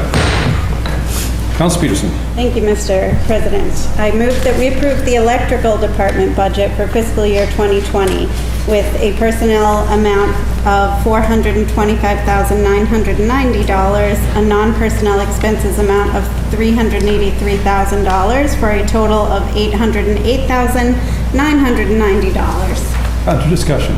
Any further discussion? There being none. On the motion for approval, all those in favor? Opposed? Ayes have it. Council Peterson. Thank you, Mr. President. I move that we approve the planning departmental budget for fiscal year 2020 with a personnel amount of $579,547, a non-personnel expenses amount of $110,110 for a total of $689,657. It also includes the Conservation Commission with a personnel number of $31,946, a non-personnel expenses amount of $1,493, for a total amount there of $33,439. This includes as well the Planning Board with a personnel number of $32,302, non-personnel expenses of $4,955 for a total of $37,257. Also included is Market and Tourism Commission, non-personnel expenses of $310,150, as well as the Historical Commission, personnel amount of $31,390, non-personnel expenses of $1,400, for a total there of $32,790, for a grand total of this budget, $1,103,293. Under discussion? Any further discussion? There being none. On the motion for approval, all those in favor? Opposed? Ayes have it. Council Peterson. Thank you, Mr. President. I move that we approve the Public Services Departmental budget for fiscal year 2020, including Public Services personnel amount of $1,908,534, non-personnel expenses of $1,462,987, for a total of $3,371,421. Nope. I'm going to repeat the total of public services of $3,371,521. This Public Services Departmental budget also includes snow and ice, personnel of $50,000, non-personnel expenses of $408,935, for a total of $458,935. For a grand total for this departmental budget of $3,830,456. Under discussion. Any further discussion? There being none. On the motion for approval, all those in favor? Opposed? The ayes have it. Council Peterson. Thank you, Mr. President. I move that we approve the engineering departmental budget for fiscal year 2020, including personnel expenses in the amount of $173,436, non-personnel expenses in the amount of $29,900, for a total of $203,336. Thank you. Under discussion?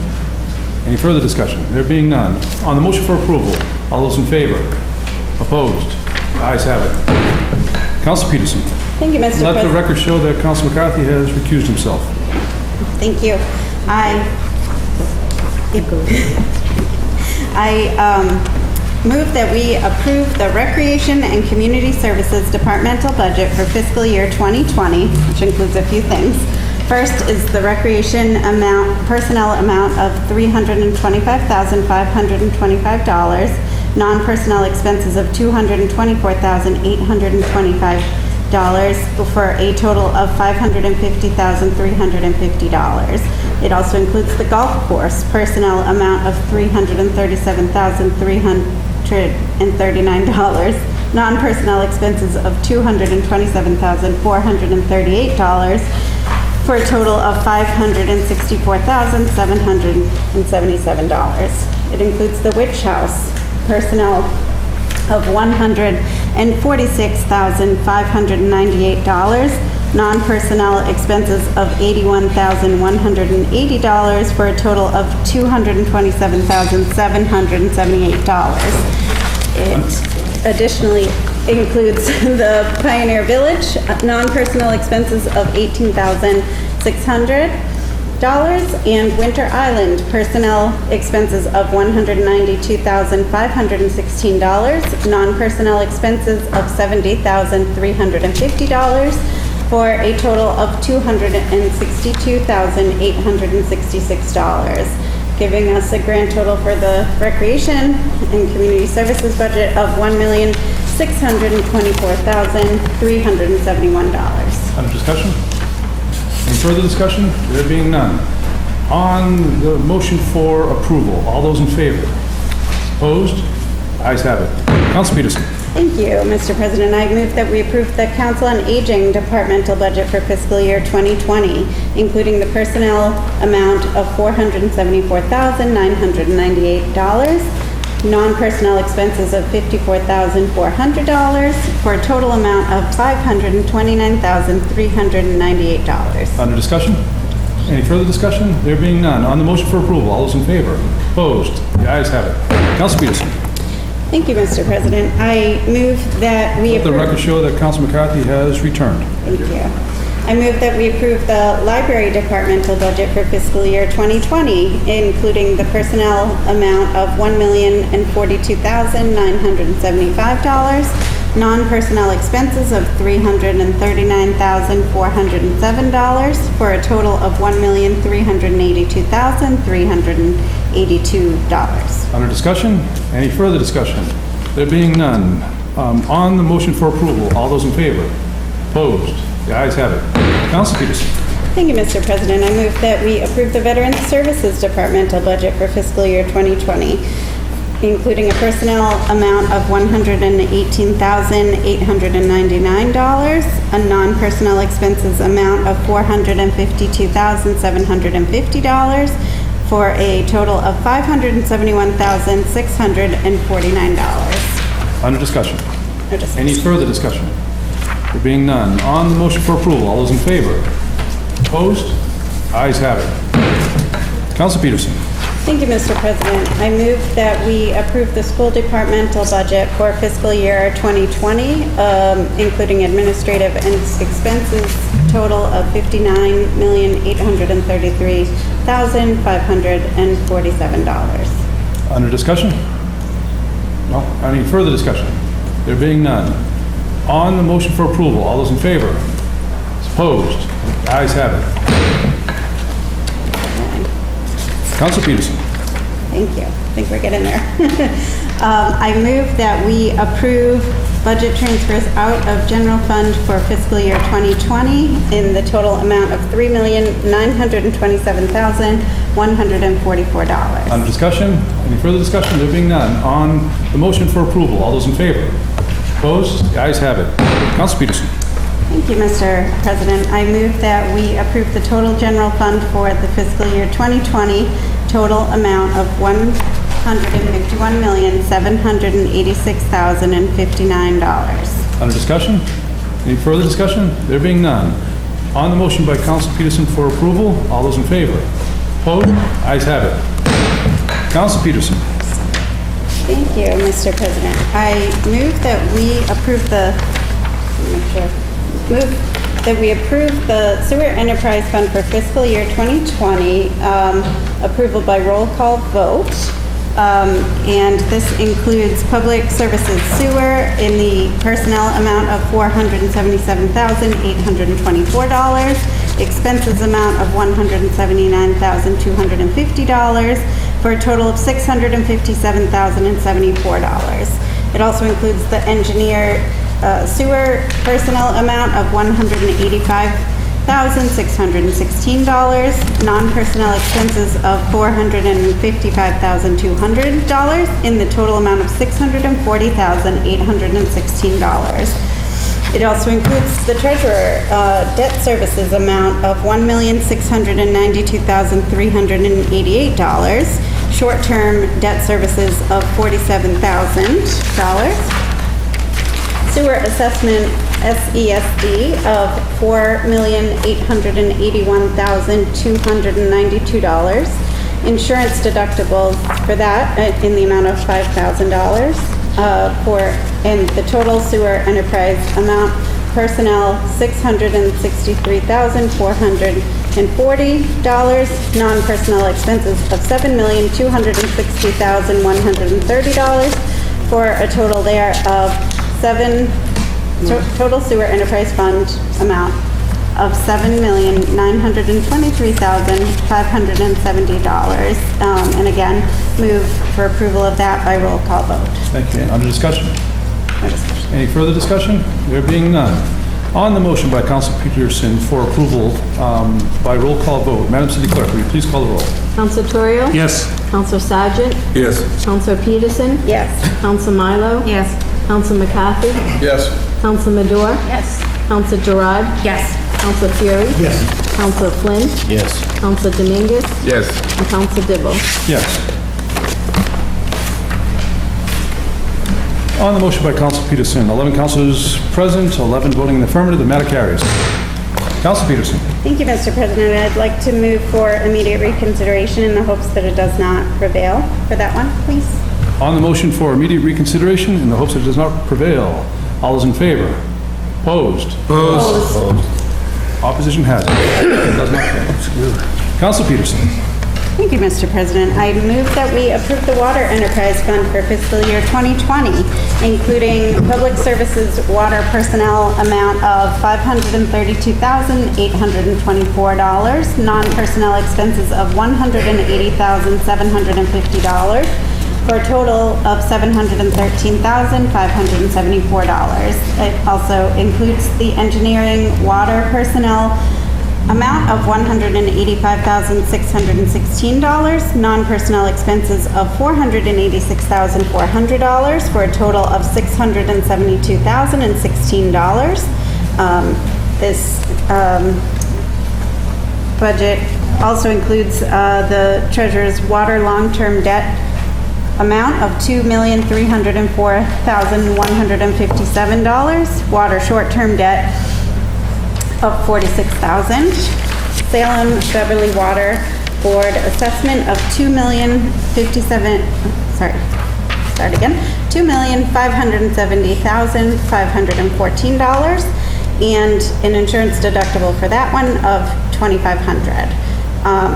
The total water enterprise personnel number is $718,440, non-personnel expenses of $5,590,321, for a total water enterprise fund amount of $6,308,761, and I'd like to move that this be approved by roll call vote as well. Under discussion?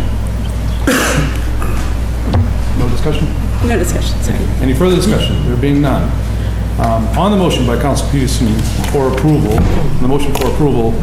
Madam City Clerk, will you please call the roll? Council Torrio? Yes. Council Sargent? Council Peterson? Yes. Council Milo? Yes. Council McCarthy? Yes. Council Madore? Yes. Council Gerard? Yes. Council Fury? Yes. Council Flynn? Yes. Council Dominguez? Yes. And Council Dibble. Yes. On the motion by Council Peterson for approval, 11 councilors present, 11 voting in the affirmative, the matter carries. Councilor Peterson, let the record show that Council Sargent has recused himself. Council Peterson. Okay, thank you. I would like to move for immediate reconsideration for that last one in the hopes that it does not prevail. On the motion for immediate reconsideration in the hopes that it does not prevail, all those in favor? Opposed? Opposed. The matter does not carry. Council Peterson. Thank you, Mr. President. I would like to move that we approve the Trash Enterprise Fund for fiscal year 2020, including the personnel expenses in the amount of $100,702, non-personnel expenses in the amount of $3,605,660, for a total of $3,706,362, for a total Trash Enterprise Fund amount of $3,706,362, and I would move that this be approved by roll call vote. Under discussion? No discussion. Any further discussion? There being none. On the motion by Council Peterson that the matter be approved by roll call vote, Madam City Clerk, please call the roll. Council Torrio? Yes. Council Sargent? Oh, sorry. Council Peterson? Yes. Council Milo? Yes. Council McCarthy? Yes. Council Madore? Yes. Council Gerard? Yes. Council Fury? Yes. Council Flynn? Yes. Council Dominguez? Yes. And Council Dibble. Yes.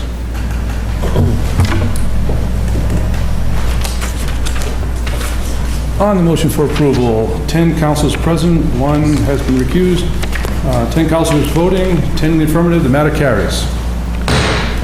Councilor Peterson. Thank you, Mr. President. I move for immediate reconsideration in the hopes that it does not prevail. On the motion by Councilor Peterson that the matter move for immediate reconsideration in the hopes it does not prevail. All those in favor? Opposed? Opposed. Does not carry. Councilor Peterson. Thank you, Mr. President. I move that we approve the total enterprise funds for fiscal year 2020, a personnel amount of $1,482,582, a non-personnel amount of $16,456,111, for a total of $17,938,693. Let the record show that Councilor McCarthy, Councilor Sargent has returned prior to the reading of this last one. Under discussion, Councilor Peterson. No discussion. Any further discussion? There being none. On the motion for approval by Councilor Peterson, all those in favor? Opposed? The ayes have it. Councilor Peterson.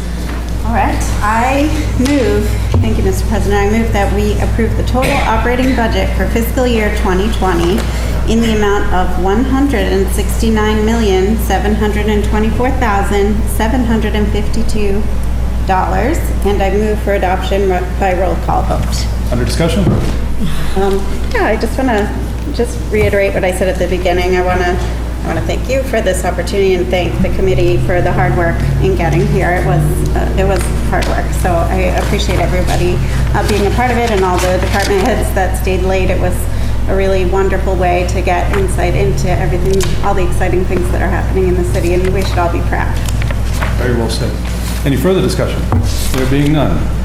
On Council Peterson's motion for approval, motion for adoption by roll call vote, Madam City Clerk, will you please call the roll? Council Torrio? Yes. Council Sargent? Yes. Council Peterson? Yes. Council Milo? Yes.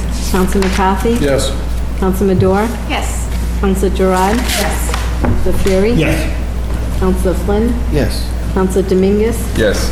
And Council Dibble. Yes. On the motion, 11 councilors present, 11 voting in the affirmative, the matter carries. Councilor Peterson.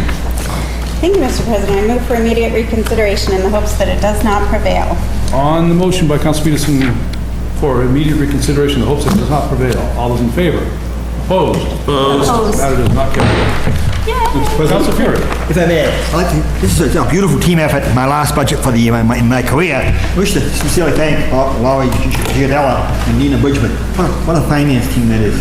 How lucky we are to have them always there. Any questions that we have, this is just a major budget. Not only do we get the major budget, all the department level, all department chair people and the mayor, and the city clerk, the assistant city clerk, but we get monthly budgets, just to make sure we're going along with it. So in our finance meetings, we get a monthly budget, seeing how we're doing. So it's amazing teamwork all year round to make sure what we're doing is in a democratic fashion. And we had a series of meetings chaired by Councilor Peterson. Amazing. So thank you, Laurie. Thank you, Nina. If you're watching, Mayor, thank you very much. It's an honor. Thank you, Mr. President. Thank you, Councilor Fury. I see a motion returned. Councilor McCarthy. Thank you, Mr. President. I want to make a motion to return to page 6. Good night, folks. Thank you. Undebatable. Top of page 6, communications from the mayor. We have an order that the sum of $300,000 is hereby appropriated from retained earnings trash fund account to the engineering solid waste collection disposal account. Once again, Councilor Peterson. Thank you, Mr. President. I'm not done yet. I move for a suspension of the rules. Under discussion. Yes. And I move for adoption. Sorry, I move for adoption. Move for adoption. Okay, under discussion. Thank you. This is my understanding is this is to get us through the end of the fiscal year. The costs have been going up. Any further discussion? On the motion by Councilor Peterson for adoption, all those in favor? Opposed? The ayes have it. Further communications from the mayor. We have an order that the sum of $53,000 is hereby appropriated from the retained earnings water sewer fund account to the DPS utility service repair and maintenance account. Councilor Peterson. Thank you, Mr. President. I move for adoption. Under discussion? I move for suspension of the rules. Did I move for adoption? Apologize. Councilor Peterson. And then I move for adoption. Yes, thank you. Let's start all over. I move for suspension of the rules and I move for adoption. Seeing no objection. Under discussion. Thank you, Mr. President. I'm almost out of words, I think. Give all the best words. This is to get through the end of the fiscal year, and it is to moving from one fund to another fund. Any further discussion? There being none. On Councilor Peterson's motion for adoption, all those in favor? Opposed? The ayes have it. Further communications from the mayor. We have an order that the sum of $30,000 is hereby appropriated from the fund balance reserved for appropriation free cash account to the DPS tree planting and removal account. Councilor Peterson. Thank you, Mr. President. I move for suspension of the rules and I move for adoption. Seeing no objection, Councilor Peterson. Thank you, Mr. President. This is, we heard about this a little bit in one of our budget hearings, that we have a whole bunch of empty tree pits in the city, and I know that the team wants to get started right away. I'm sure that Councilor Turiel is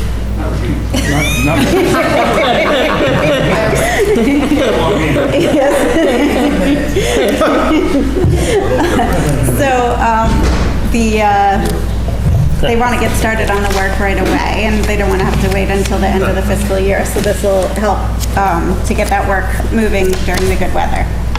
Thank you. Any further discussion? There being none. On Councilor Peterson's motion for adoption, all those in favor? Opposed? The ayes have it. Further communications from the mayor. We have an order that the sum of $10,000 is hereby transferred from the elections and registrations full-time salary account to the city clerk full-time salary account. Councilor Peterson. Thank you, Mr. President. I move for suspension of the rules and I move for adoption. Seeing no objection, Councilor Peterson, under discussion.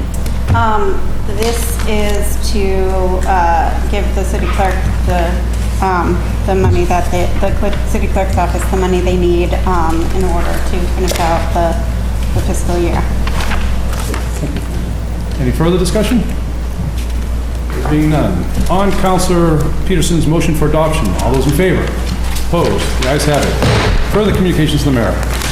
We have an order that the sum of $7,000 is hereby appropriated from the fund balance reserve for appropriation for free cash account to the city solicitor legal expense account. Councilor Peterson. Yes, thank you, Mr. President. I move for suspension of the rules and I move for adoption. Seeing no objection, Councilor Peterson, under discussion. Yes, this is due to the, related to some outside legal counsel that the city needed to hire related to a case that we are defending against the city. That we approve that. Thank you. Any further discussion? There being none. On Councilor Peterson's motion for adoption, all those in favor? Opposed? The ayes have it. Further communications from the mayor. We have an order that the sum of $3,000 is hereby transferred from the elections and registrations full-time salary account to the city clerk overtime account. Councilor Peterson. Thank you, Mr. President. This is, I move for suspension of the rules and I move for adoption. Seeing no objections, Councilor Peterson. Thank you.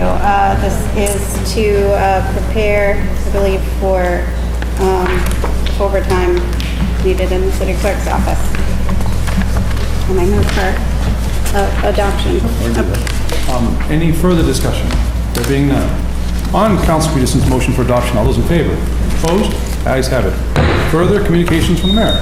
We have an order to accept the donation of $3,000 $279 from Eastern Savings Bank. These will be used for the K-9 donation fund. Council Peterson. Yes, thank you, Mr. President. I move for adoption.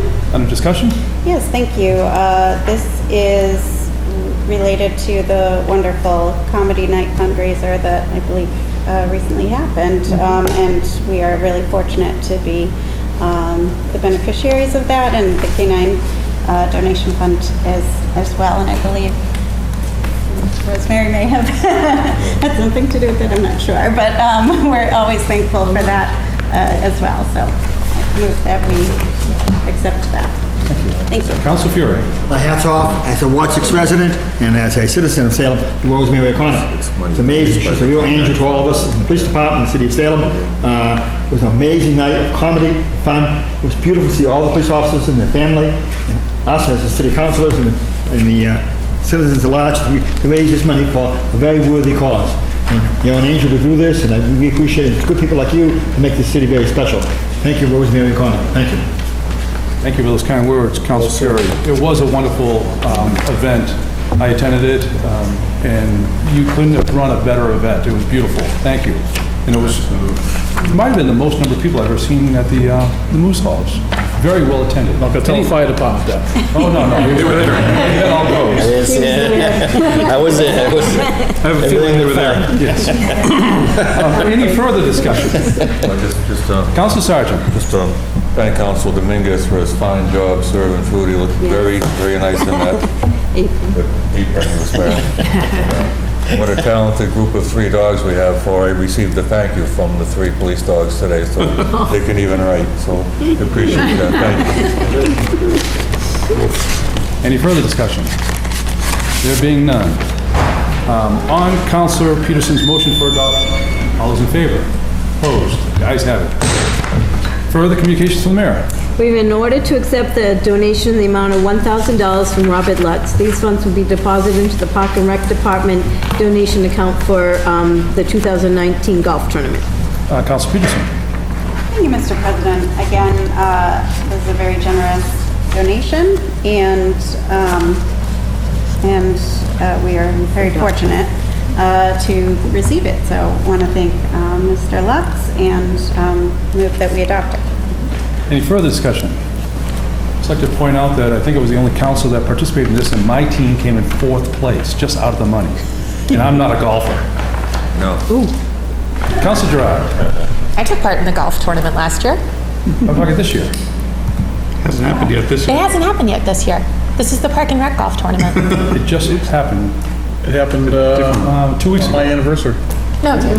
It's June 1st. Oh, God, I missed it. And the golf course is happy about that. Less divots. Trying to get better. Take a mulligan.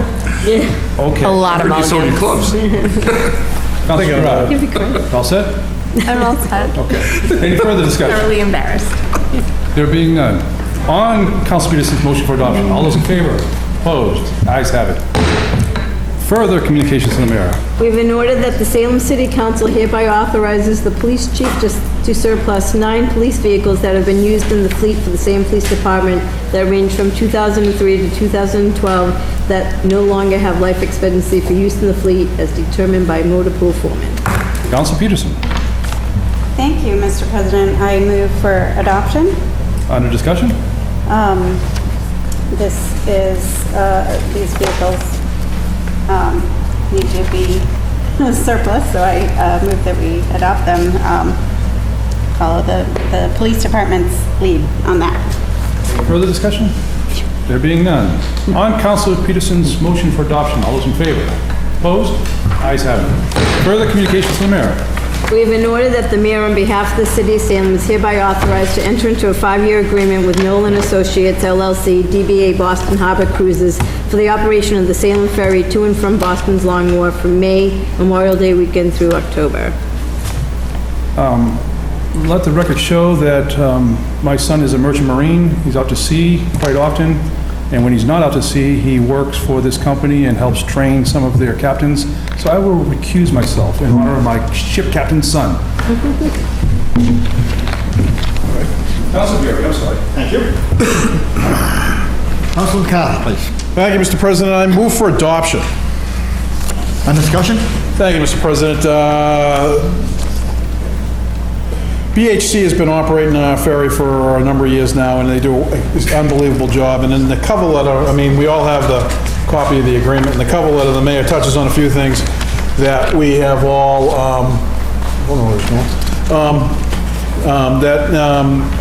I've had conversations with the harbor master about. One being, is highlighted in here, is the shuttle service, the ability to try to move people around on the waterfront.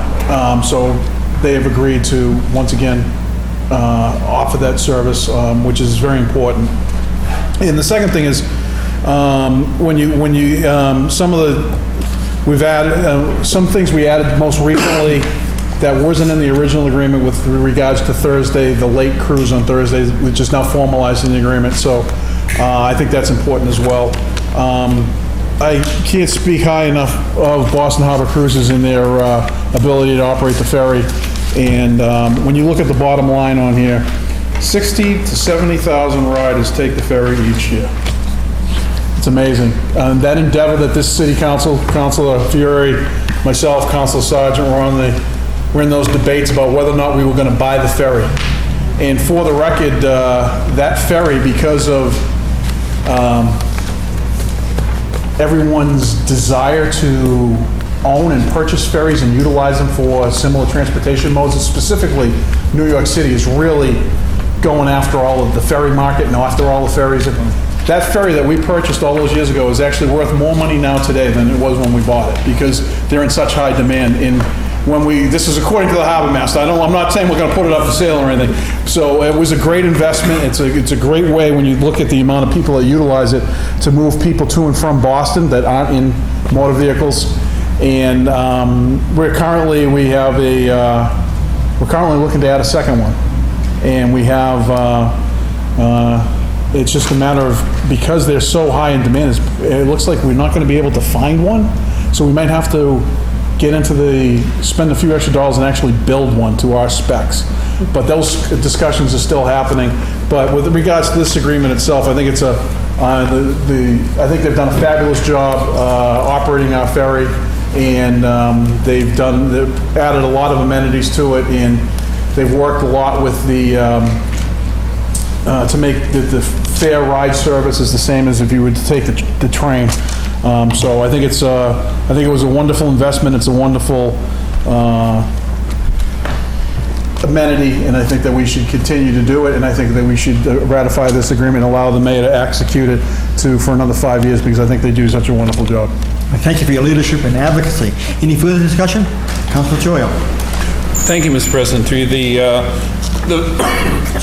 Boston Harbor Cruises has been a fantastic operator of this ferry since they took over. We had a good experience initially when we brought this on board. What was it, about 11, 12 years ago that we first bought it? We had a good experience with our initial operator at first. They were okay. They had a lot of shortcomings with maintenance and some scheduling issues, and since Boston Harbor Cruises took over as operator, it's all been first class, and we've seen a real transformation of our waterfront that's been driven by it.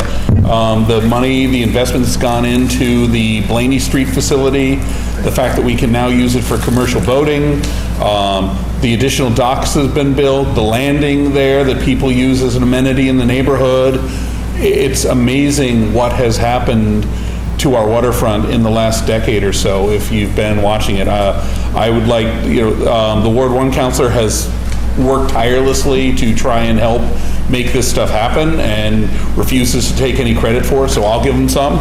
Our harbor master, Bill McHugh, is the consummate professional and does a great job of managing all this traffic, all these things that are going on. Salem is a city that was founded on the water. It was founded on commerce and founded on ships, and it's becoming a big part of our draw and a big part of our economy once again, and this ferry has been a huge part of it. And as we expand and as we grow to a second one, Salem is becoming a real a real important port once again. And I think that's wonderful and shows a lot of leadership from this administration, from the Ward 1 counselor, from our public safety officials, all over, and from the rest of the city council. So it's been a huge success. Any further discussion? And on August 8th, the Eagle is coming. The Coast Guard cutter ship, the Eagle, pride of the Coast Guard. Coming a second time. For the second time. And it's amazing for the citizens of Salem to have that honor to come to the city of Salem. Any further discussion? Madam City Clerk, well, this is a 5 year. Does this require a roll call? No? No roll call? So, no further discussion? All those in favor? By raising your hand. All those opposed? Unanimous. I'll get Councilor President back. We file file, have Senate Ball. Councilor President. Thank you, Councilor Fury. We noticed while I was recused myself that we skipped one matter. No? We didn't. Nope, we're ready for it. We didn't. Madam City Clerk, did we Yes. handle all three matters on page 9? I think we missed one. Yes. Yes, Jane was earlier. Yeah, we took, excuse me? We took Oh, Jane Jane went out. earlier, thank you. Yep, we're moving right along so fast, it was good. So again, thank you, Council Fury. Welcome. Let the record show that my son was a ship captain with the Salem Ferry long before I was a city councilor. Proud of that fact. Okay, further communications from the mayor. We have an ordinance to amend an ordinance relative to solid waste management, Chapter 36, Section 6 and 8 for collection of fees. Is that Council McCarthy? That is me. Thank you. Thank you, Mr. President. I'm going to move to refer the matter to committee, only because we took up so much stuff earlier today, and I'd like to take a few minutes just to let people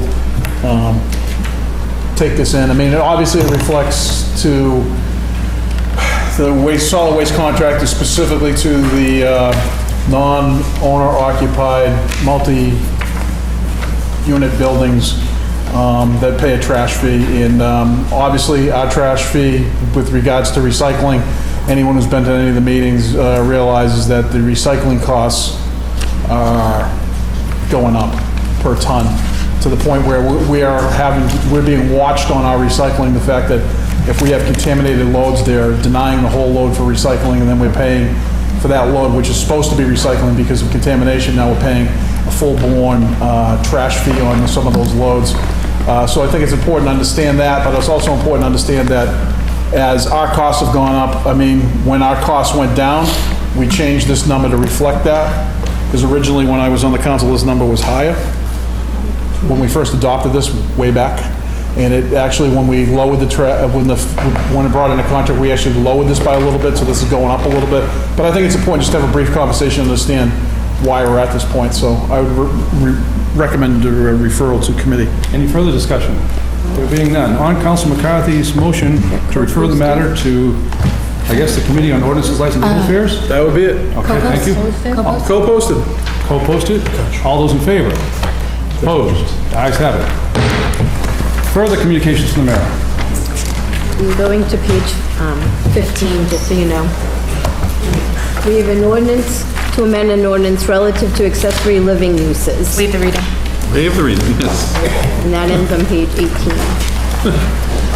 Let's read it. Not funny.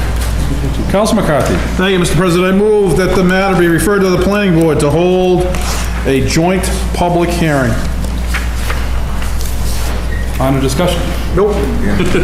Any further discussion? Nope. There being none, on Council McCarthy's motion that the matter be referred to schedule a joint public hearing, the City Council and the Planning Board. All those in favor? Opposed? The ayes have it. Further communications from the mayor. We have an ordinance to amend the zoning ordinance relative to accessory living areas. Council McCarthy. Thank you, Mr. President. I move that this matter be referred to the planning board to hold a joint public hearing, and I hope it's the same day. Absolutely.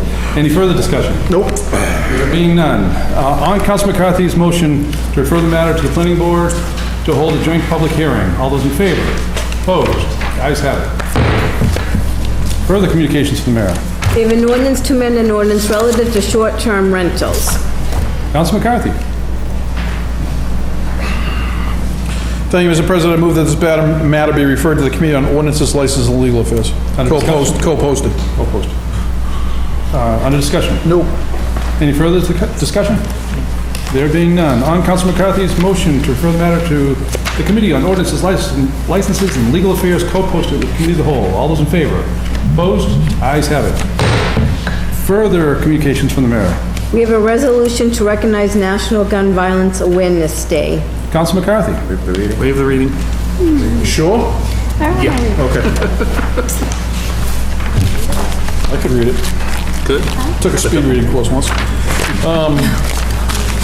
Thank you, Mr. President. I move, I move for adoption.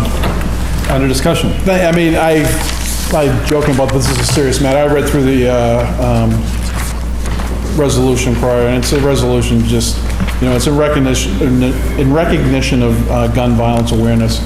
And I'm not gonna, we're not gonna go through the whole thing. It's been a long night, but when you talk about gun violence awareness and some of the issues that have gone on with shootings and whatnot, I'm not gonna sit here. It's horrific, and a lot of times what happens when something like this occurs, a lot of people in rooms very similar to this stand up and say, how appalled they were that these were things were allowed to happen. And I just want to say that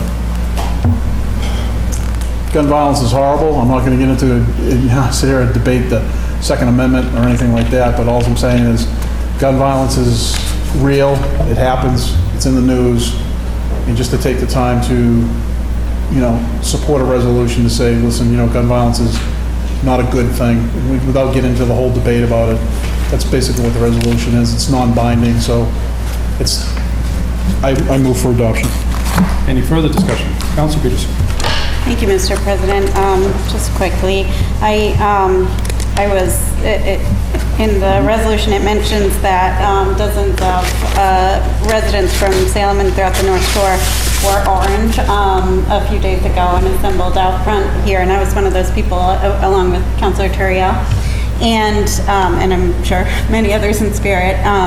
And that effort was led by the Moms Demand Gun Sense Action. Moms Demand Action in America, I believe. I'm not going to get their name right, but we have a very, very active chapter here in Salem of really dedicated volunteers, and I just first want to recognize them. I'm always very moved by how much work they're putting into to that, and every shooting, every mass shooting has obviously affected all of us, but just recently there was one that I felt like really hit home. It happened in essentially, I think, like the City Hall annex of the city, and I was just imagining when it happened. Doing this work, we're in and out talking to city employees all day long, and it really hit home for me to imagine how horrific that must be for that community and how many ripples it sends out. And so I'm really happy that we're recognizing this day and doing whatever we can to stop that. Any further discussion? There being none. On Council McCarthy's motion for adoption, all those in favor? Opposed? The ayes have it. Mayor's informational page, none. Motions, orders, and resolutions. Council Gerard. Thank you, Mr. President. City of Salem and City Council, June 13th, 2019, ordered that the voting location for Ward 6, Precinct 2 shall be changed from Mack Park to the Bates School, 53 Liberty Hill Avenue, in the gymnasium, and that Ward 6, Precinct 1 shall remain at the Bates School and be relocated from the music room to the gym, effective for the September 17th, 2019 city preliminary election, and I move for adoption. Under discussion? Thank you, Mr. President. There has been a great deal of work that I can't thank our city clerk enough for. This is something that she's been working on for years now. So even with her predecessor, Cheryl has been working on this, because the barn at Mack Park is so disgusting. in one of our budget hearings, we were fortunate to have Eileen Sacco taking minutes for us, and Eileen and her family have been they've been wardens, they've been poll workers for a number of years, and I think it was this year was when Eileen called and said, there's so many mice here today at the barn, can they pull ballots as well? In all of my years being on this council, I get calls regularly every election from constituents telling me how sick they've gotten, that they needed to take their inhalers, their breathing treatments, whatever, how decrepit it is. And the other piece of this is that this decision, this didn't come lightly, and it has taken years, because ideally we would find another place in 6-2, but there is no other place in 6-2 that meets the requirements of state election laws. There is no other place. And if you look at where we vote currently as a city, we have 2 wards that vote in 2 separate locations. Ward 1 votes in 2 separate locations. Currently, Ward 6 does. All the other wards vote in 1 location. We will be the 6th. We will be the 6th ward that will vote in 1 location. And just to be clear, to make claims that it's better for affluent people is the most ridiculous thing that I have ever heard. When the majority of people, when you look at where Mack Park is, Grove Street and West, that's all 6-1. So you're talking about one of the and Harmony Grove, and you're talking about one of the borders of Mack Park. So this is absolutely ridiculous to say that it's anything else. Based on multiple data points, based on years of looking at this, based on the tireless work of our city clerk and our previous city clerk, this is why this is needed. And I'm asking for everyone's support to move this. And we will both, 6-1 and 6-2 will be together. And not only will we be together in the Bates School, but we're actually in the gym. There's an elevator right to the gym. This meets ADA compliance laws. This meets the state election laws. This checks off all the marks. We need to do this. Thank you. Council Bureau. Mr. President, as a lifelong resident of Salem, as a longtime resident of Ward 6, I strongly concur with Councilor Gerard. Mack Park is the highest point in Salem, one of the highest points in Salem. Pristine view all year round, Mack Park. Pristine park all year round. But as a voting precinct, in a barn, it's a barn. It's hot in the summertime, primaries, and cold in the winter. It's not a really highly accessible place. One way up by cars, one way down by cars. Walking up in the darkness, walking down in the darkness, unsafe. Handicapped, impaired, visually impaired. This is a dinosaur that's seen its day. Now, I've taught 40 years in elementary school, and I've always had voting precincts in my school. What a wonderful process it is for kids to see their parents and brothers and sisters vote. It's democracy in action, seeing them vote. I would always take my kids down, my classes down, and say, hey, there's your dad voting, there's your mom voting, there's your brother voting. This is how you vote when you become 18. This is a wonderful place to have it, Bates School. And in the Peter Doyle Gym. I named the Peter Doyle Gym. I had Peter Doyle as a teacher in the 7th and 8th grade, Ballard School, teaching democracy, teaching history. I became a teacher because of his role model, the Doyle family. Judge Doyle just passed away. Tommy Doyle is our basketball coach. A great living legacy to the family. The Peter Doyle Gym, a voting precinct. Thank you very much, Maureen and Eileen, Michelle. Wonderful place to have a voting precinct, dynamite place for the whole neighborhood, win-win. Thank you, Councilor Gerard. Thank you. Any further discussion? Councilor Sargent. Thank you. Just actually an apology to some of the Ward 6 people, because I first was supportive of keeping it there, thinking it was just a money matter, trying to consolidate to one area. But having learned of the conditions there and some of the issues with the polling workers who were there all day long, I have to support it going over to the Bates School, and hopefully at some point we'll be able to fix that building and then make some kind of decision if we're going to go back there or not. Thanks. Any further discussion? There being none. On Councilor Gerard's motion for adoption, all those in favor? Opposed? Ayes have it. Further motions, orders, and resolutions. Councilor Medora. Thank you, Mr. President. City of Salem, in the year 2019, an ordinance to amend an ordinance relative to traffic, be it ordained by the City Council of the City of Salem as follows. Section 1, Chapter 42, Section 50B, Handicap Zone Limited Time is hereby amended by adding the following. In front of number 5 Winter Street, for a distance of 20 feet, handicap parking limited time tow zone. Section 2, this ordinance shall take effect as provided by city charter, and I move for adoption. Under discussion? Move for adoption for first passage. Under discussion. Yes, thank you, Mr. President. This constituent does not have access to a driveway and is a holder of a handicap placard, so the constituent needs it. So we're giving it to the constituent. Any further discussion? There being none. On Councilor Mador's motion for adoption for first passage. All those in favor? Opposed? Ayes have it. Committee reports. Councilor McCarthy. Thank you, Mr. President. City of Salem, City Council, June 13, 2019. The Committee on Rental License Legal Affairs, to whom it's referred the matter of granting certain licenses, junk dealer, C-worms, tag days, has considered said matter and recommend the matter be granted. On the acceptance of the report, all those in favor? Opposed? The ayes have it. Councilor McCarthy. On the adoption of the recommendation, under discussion? No discussion. Any further discussion? There being none. On Councilor McCarthy's motion for adoption, all those in favor? Opposed? Ayes have it. Further committee reports. Councilor McCarthy. Thank you, Mr. President. City of Salem, City Council, June 13, 2019. The Committee on Ordinance and Licensed Legal Affairs, to whom is referred the matter of a hearing request from Thomas Valla for the revoked public guide license, has considered said matter and recommend to uphold the revocation at this time.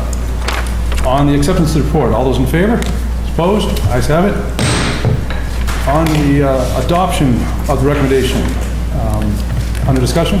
Thank you, Mr. President. Briefly, Mr. Valla came in night before last, I believe, it was this week. For a whole series of things, his license was revoked. He has another application pending with us. He's since moved to another tour company, so he's going to be coming back at some point, but at this time, we're going to uphold the revocation of his license. On the adoption of the recommendation, all those in favor? Opposed? Ayes have it. Further committee reports. Councilor McCarthy. No. We have, go to page 40.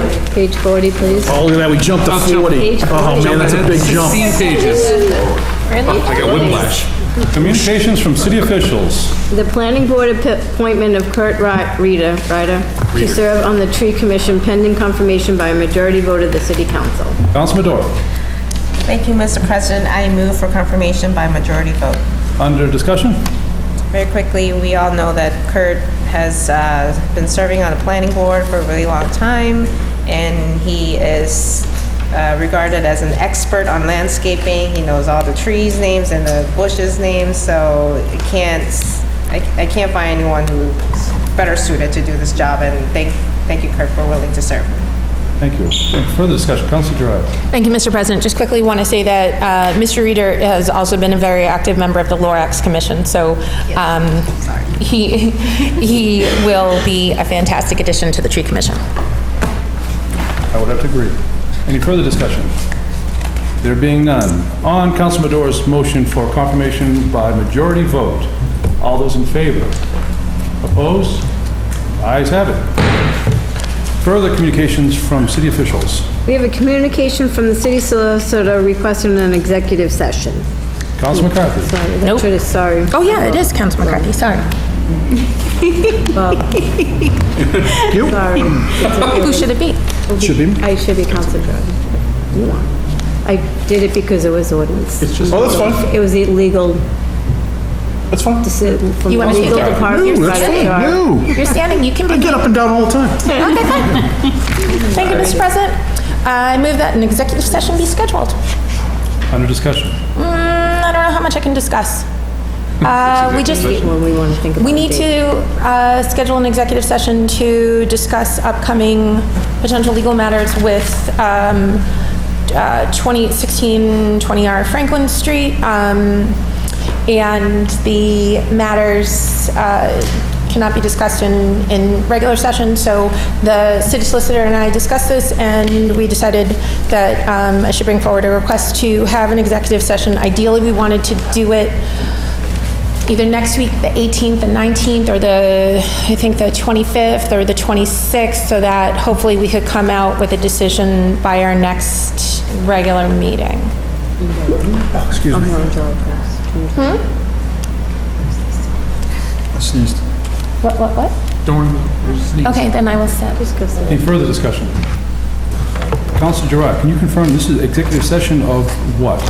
This is an executive session to discuss strategy with Of what respect. body? Huh? Of the whole city council? Yes, it's executive session of the whole city council. We didn't say it and it doesn't say it, so I just want to confirm It that. doesn't need to, but yeah. So it's discuss strategy with respect to threatened litigation relative to the land in dispute at 20R Franklin Street, because an open meeting may have a detrimental effect on the city's litigating position, as she put here. Thank you, Council. Thank you. On Council Giroux's motion that it be moved to an executive session of the city council. All those in favor? Opposed? Ayes have it. Petitions. We have a petition from Comcast for a grant of location to install a pole and conduit at Artist Row, Front Street. Hearing order, June 27, 2019. Further petitions. We have a request for residents of Glover Street to hold a block party on July 4th from 2 p.m. to 10 p.m. with no rain date. Council Terrio. Thank you, Mr. President. I move that it be granted. Under discussion. Just quickly, this is Councilor Gerard's old neighborhood from before she moved over to the North Fields and... Before I got smart. I don't know if your neighbor who planned this would say that, but... I loved my neighbors. Glover Street was great. So, anyway, the folks over in Glover Street would like to put this together. It's a terrific idea. It's a great little, cul-de-sac right down by the water, so it's going to be a great time. Thank you. Any further discussion? There being none, on Council Terrio's motion that it be granted, all those in favor? Opposed? The ayes have it. Further petitions. We have a request from the residents of Oliver Street to hold a block party on July 4th from 10 a.m. to 10 p.m. with no rain date. Council Maduro. Thank you, Mr. President. I move for this to be granted. Under discussion. Very quickly, the residents on Oliver Street used to have this block party, and they did not do it last year, but they would like to start doing it again. We all know that the owners of Roost on Front Street, Jamie and Kate, they are kind of the ringleaders of this party, so it will be a fun one. Thank you. Any further discussion? There being none, on Council Maduro's motion that it be granted, all those in favor? Opposed? The ayes have it. Further petitions. We have a request from the residents of Peavy Street in the North Shore CDC to hold a block party on September 22nd from 10 a.m. to 8 p.m., which includes the setup and breakdown time with no rain date. Request that all vehicles are cleared from Peavy Street. Request that those remaining during this date time be towed. Council McCarthy. Thank you, Mr. President. I move to be granted.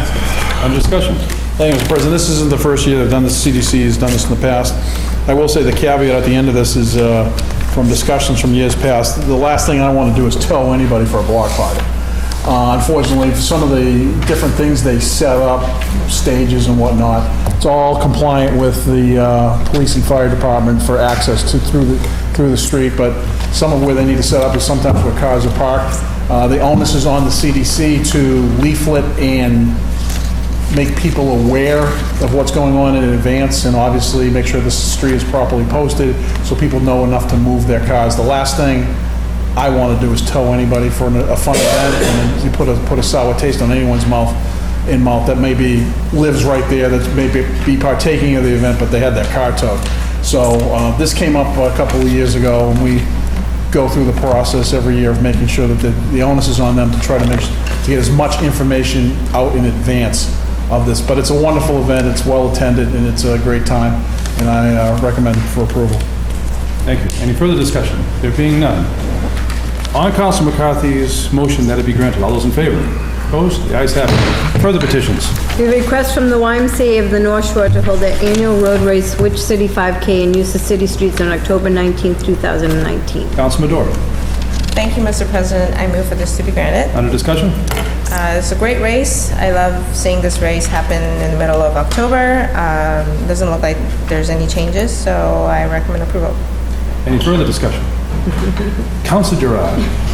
just got to jump up and plug it because it's an awesome race. This is a fantastic 5K and put on by the YMCA, and hundreds of people come out for this, where normally road races typically have around 400, other than minus the Wild Turkey. Wild Turkey is absolutely huge, and minus the Salem Road Race. But this one has upwards of like 700-800 people, and almost everybody is dressed in costume. So it's absolutely phenomenal. One year, my friends and I, we all dressed as Snow White and the Seven Dwarfs. And Snow White, for those of you who know John Young was Snow White, and we were all his Seven Dwarfs chasing after him. We had an evil witch chasing after him with a little poison apple.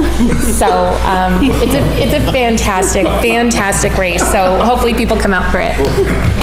Thank you. Councilor Gerard, I enjoy when you talk about participating in road races. It's pretty cool. I wonder if you're aware that Salem used to have the third largest road race in Massachusetts, after Falmouth and after the Boston. I believe the Heritage Days was the third largest. Oh. I'd like to see that one come back. I ran that many times. That was a good one. When I used to run. One of these days I'm going to compete against you in a road race. So you seem to run every single one. It's good. So keep at it. I'll be joining you someday. On Councilor Mador's motion that it be granted, all those in favor? Opposed? The ayes have it. Further petitions? We have a petition for the residents of Waite Street, Pierce Ave, and Merrill Ave to have their streets and avenue repaved. Councilor Mador? Thank you, Mr. President. I would like to move to have the petition received and filed. Received and filed. Under discussion? I appreciate the residents taking initiative to submit this petition. I don't think we can approve repaving just by a petition. I'm glad they are willing to open up this discussion, but I just want to recognize their efforts and have it filed if it doesn't, if that's appropriate. Thank you. Any further discussion? No, I would. Council Sergeant. That was, thank you, Councilman Madore. That was one of my questions, because basically it's a request to be put on the list to be repaved. Because if we approve a repaving, we'd run into a lot of trouble. There's a long list of streets to be repaved, and then the city engineers decide based on the severity of the issue and how well traveled the road is, and it's been a long process. So yeah, I didn't want to run into any issues with somebody cutting to the front of the line, even though, I'm sure it needs to be repaved. So that's good. It's being received and placed on file, and it's being put on the list. Thank you. Sergeant, I agree with you. 2 years ago, I drove my entire ward and looked at every single street and the condition of them all, compared it to the city engineer's ranking of the worst streets in my ward, and I agreed with him. What he was paving were those the streets that need to be paved. So he does an excellent job, and his review program seems to be good. Maybe there's errors, but from what I saw, it was right on the money. So thank you, Councilor Madore. Any further discussion? On Councilor Madore's motion that the petition be received and filed. All those in favor? Opposed? Ayes have it. Further petitions? We have a petition from residents of Howard Street to have their street repaved. Councilor McCarthy. No. Sorry. You back up here. Councilor Madore. Thank you, Mr. President. I move for this to be received and placed on file. Under discussion. As you can see, I have very engaged constituents, and this is a good way to get my attention. So I have walked up and down Howard Street many times with my dog, with my children, strollers, by myself, because I live right next to it. So I know how terrible the conditions are on this street in particular. And there's been several sinkholes on this street lately, so I can see why the residents feel the need to have this street addressed this year. So just want to recognize their efforts again. Thank you. Any further discussion? There being none. On Councilor Madore's motion that the petition be received and filed. All those in favor? Opposed? Ayes have it. Further petitions? We have a following list of license applications for public guides, taxi cab limos, taxi operators, vehicles for hire, and vehicles for hire operators only. Councilor McCarthy. Thank you, Mr. President. I move to be granted. Under discussion? No discussion. Any further discussion? There being none. On Councilor McCarthy's motion that it be granted. All those in favor? Opposed? Ayes have it. Further petitions? Councilor McCarthy. We have one tag day we have one tag day license application. Let the record show that Counsel Flynn has recused himself. Counsel McCarthy. It says I'm supposed to move this and refer it to committee unless it's all legal affairs, but, I mean, I have no problem approving it. It's a great... Are you motioning? Yeah, I'll change the motion to approve, because it's, I mean, obviously, the fire department with the MDA and the Philip Boot, you see them out there all the time, all in our community and other communities, so I have no problem with this. So I move that it be granted. Good job on that. Any further discussion? There being none, on Counsel McCarthy's motion that the matter be granted, all those in favor? Opposed? The ayes have it. Let the record show that Counsel Flynn has returned. Further petitions. We have 4 claims. Counsel McCarthy. Thank you, Mr. President. I move that it be referred to the Committee on Ordinances, License, and Legal Affairs. Under discussion? No discussion. Any further discussion? There being none. On Counsel McCarthy's motion that the matter be referred to Committee on Ordinances, Licenses, and Legal Affairs. All those in favor? Opposed? The ayes have it. Further petitions. We have 1 constable bond. Counsel McCarthy. Thank you, Mr. President. I move that it be referred to the Committee on Ordinances, Licenses, and Legal Affairs and returned approved. Under discussion? No discussion. Any further discussion? There being none. On Counsel McCarthy's motion that it be referred to the Committee on Ordinances, Licenses, and Legal Affairs and returned approved. All those in favor? Opposed? The ayes have it. Unfinished business? None. Counselor Fury. Motion to adjourn, Mr. President? All those in favor? Opposed? We are adjourned. Nice job.